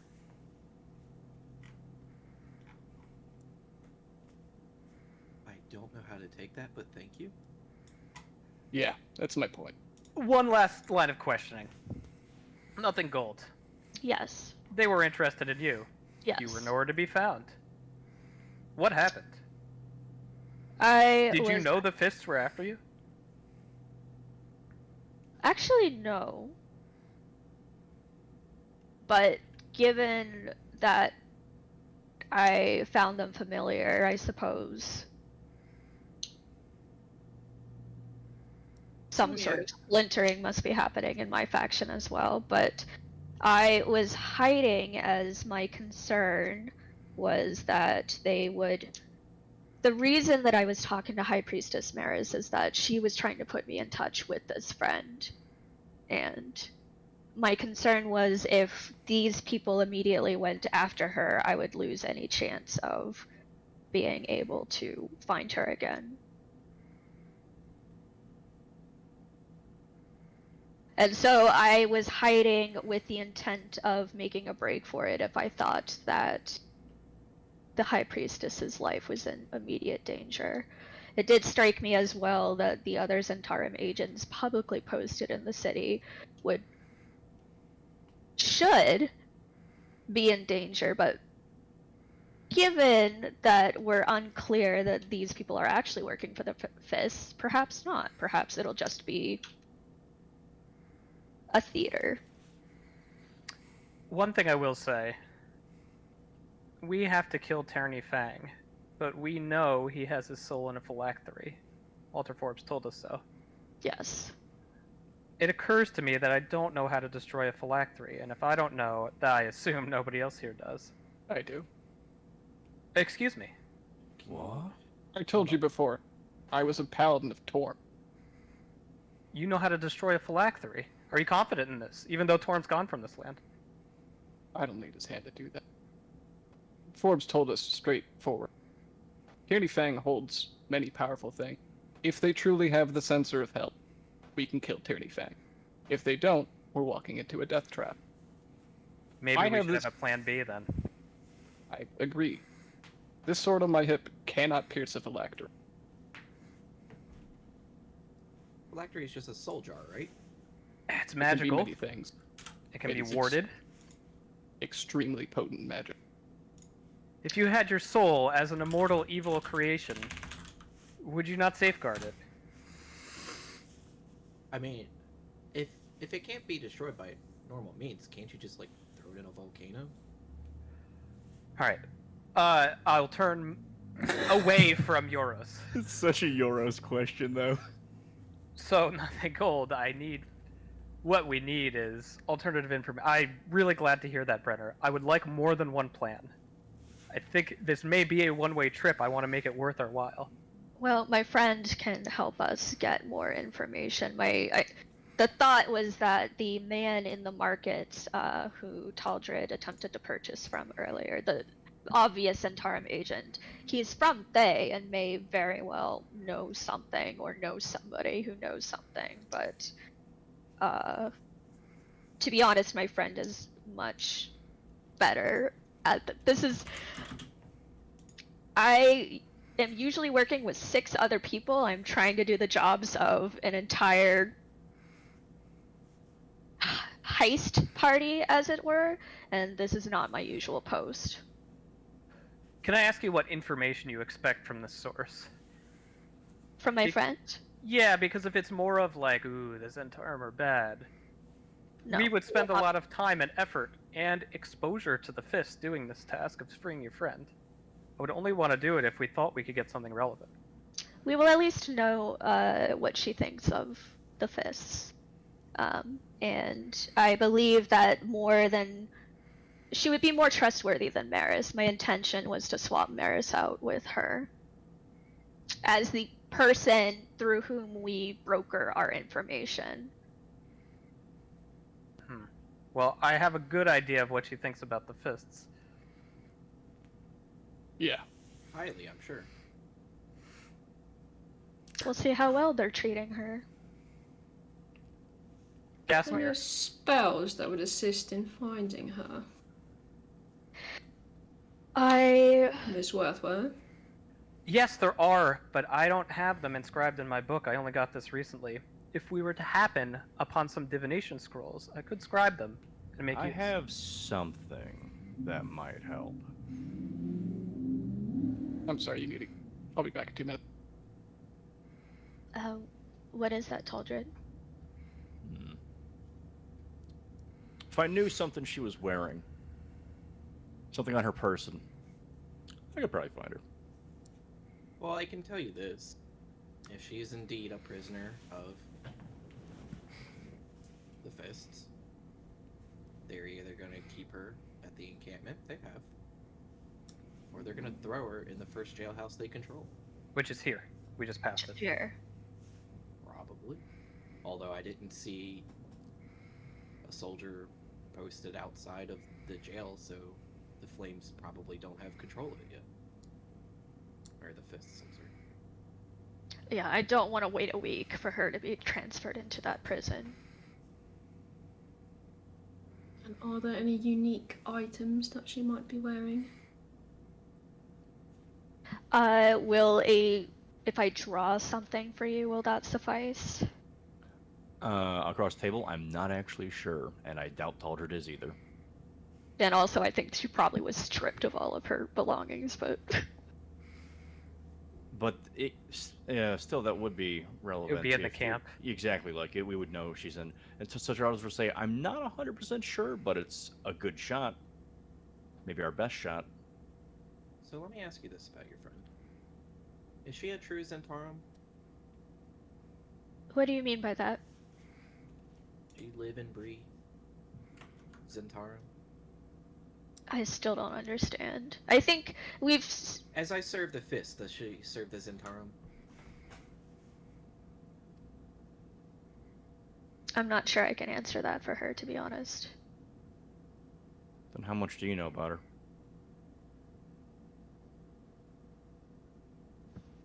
She's one of... Well, the other one's dead now, so she's the only person that I fully trust in this world. And... funnily enough, telling her that really pissed her off.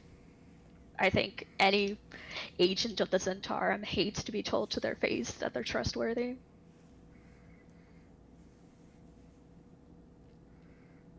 If you trust them, by proxy, I do. I believe you. I don't know. I don't know how you can trust somebody that gets aggravated at the thought of somebody trusting them. Agent of Zatarum or not. That's camaraderie at its best, right?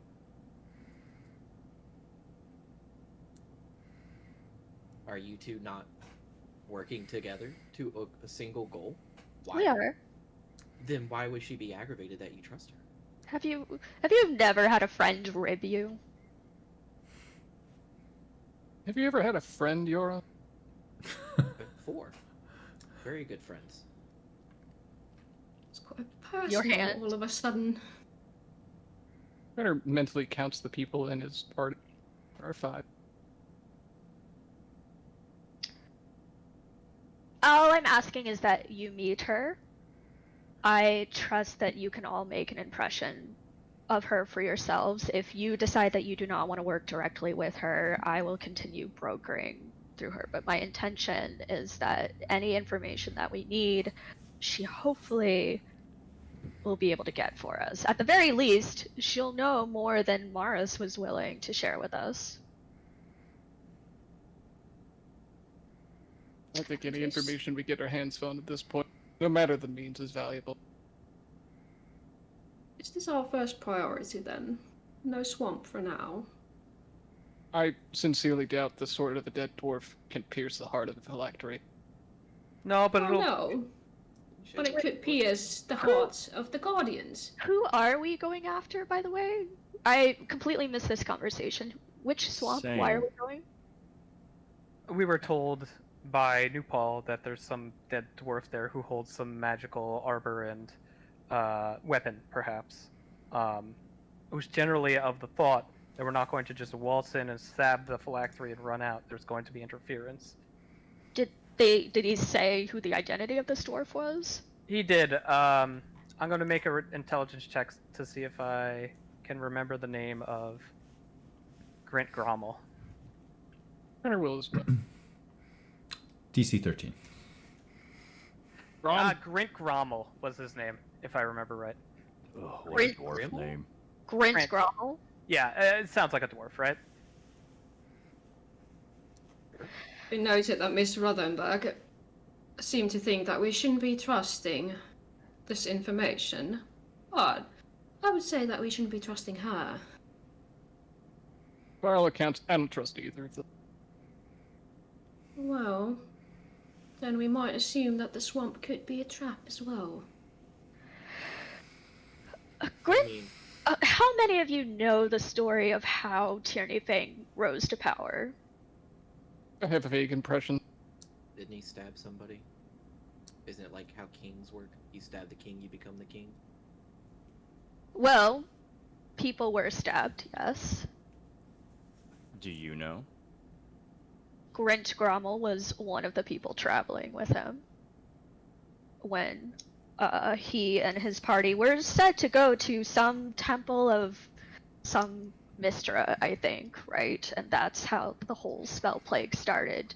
Her heart was buried in the basement, I believe it was said, and Tierney Fang pierced it with... It gets dirty from here, but the people...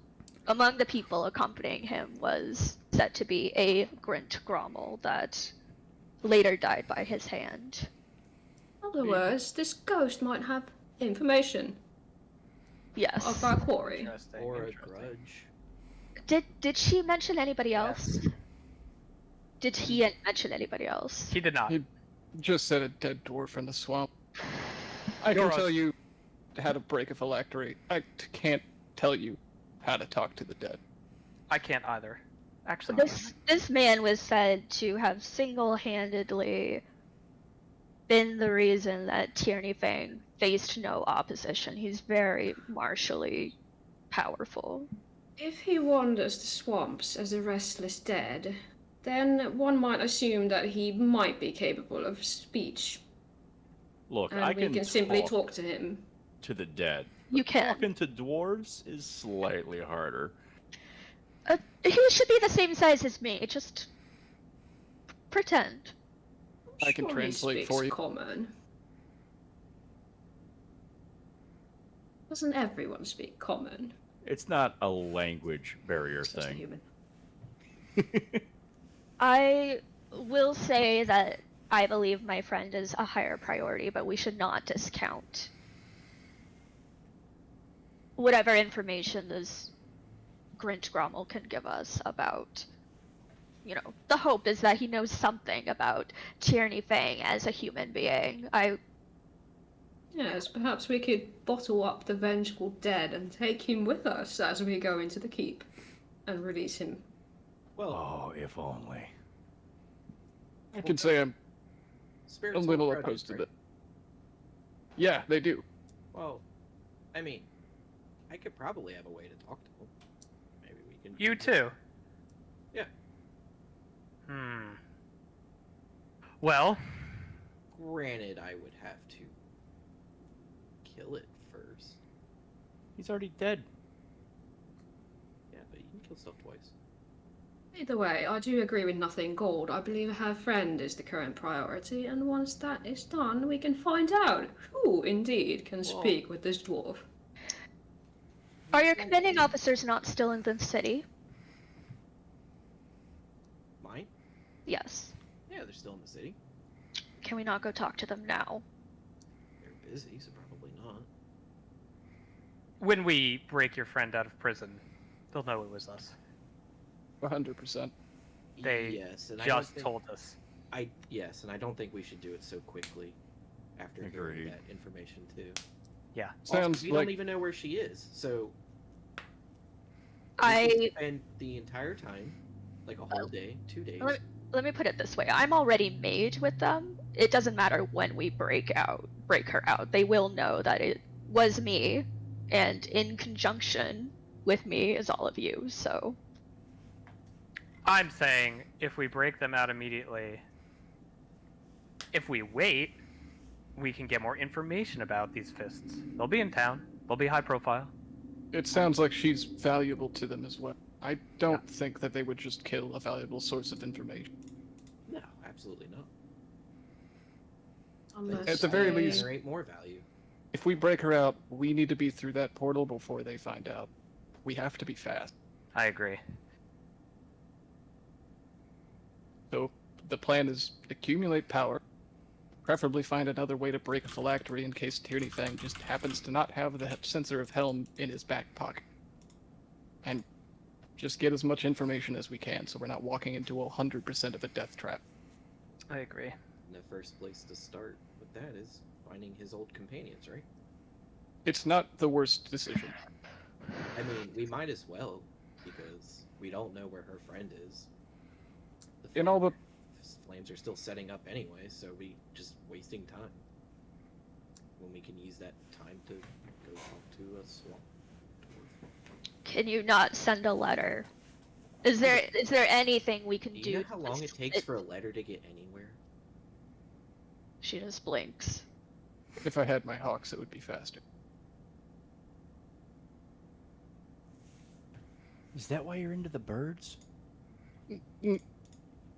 Kind of. Okay, okay. Brenner, what about your men? I'm not willing to risk them and the lives of my men on this fool's errand. That's not the code they signed up for. I've explicitly told them not to follow me. I'm on quest of very personal matters. They signed up to my guild specifically not for that. I'm not going to ask them to jump off a cliff with me. I value their lives way above mine.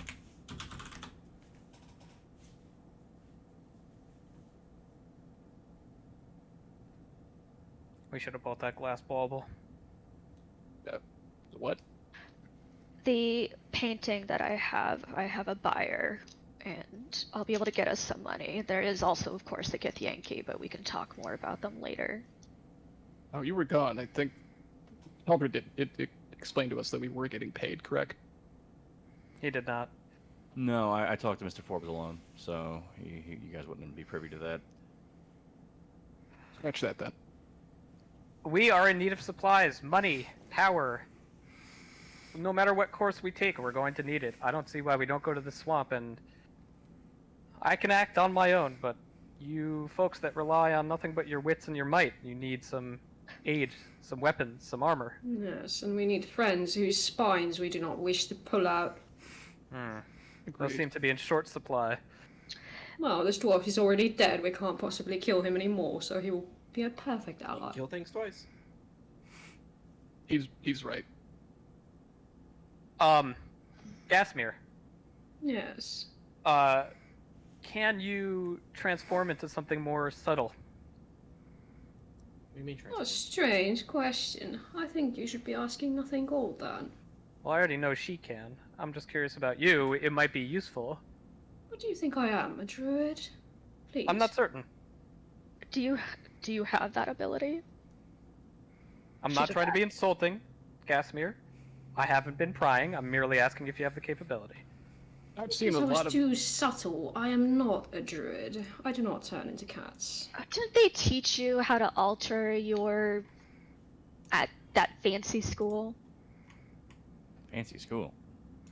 Makeup? Went to school to learn what you do. I've seen many fighters in my day. You are a very unique case. I've never seen Well, anyone do what you do. Thank you. Yes, I'm sure you haven't. If you can't or do not want to expend your own magical resources for whatever reason, I may be able to lend you that ability. Wow. I can inscribe spells on people's skin. On their skin. Is that painful? Are you an artificer? She's an artist, right?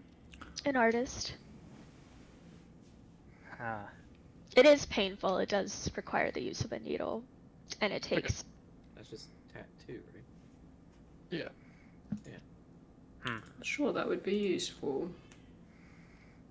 Brenner would, yeah, along the walk, be taking off his left gauntleted arm and show a 4-pointed star.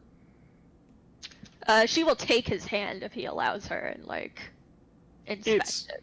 really rough. It's like a prison tattoo quality. What does this mean? It's my father's crest. And he'll show you the ring on his finger with the same 4-pointed star. Oh, this It's is beautiful. It's a point of camaraderie. Those under my ward, we do this. It's messy. We don't have artists in our rank. But it means something. They can't hurt any more than that, right?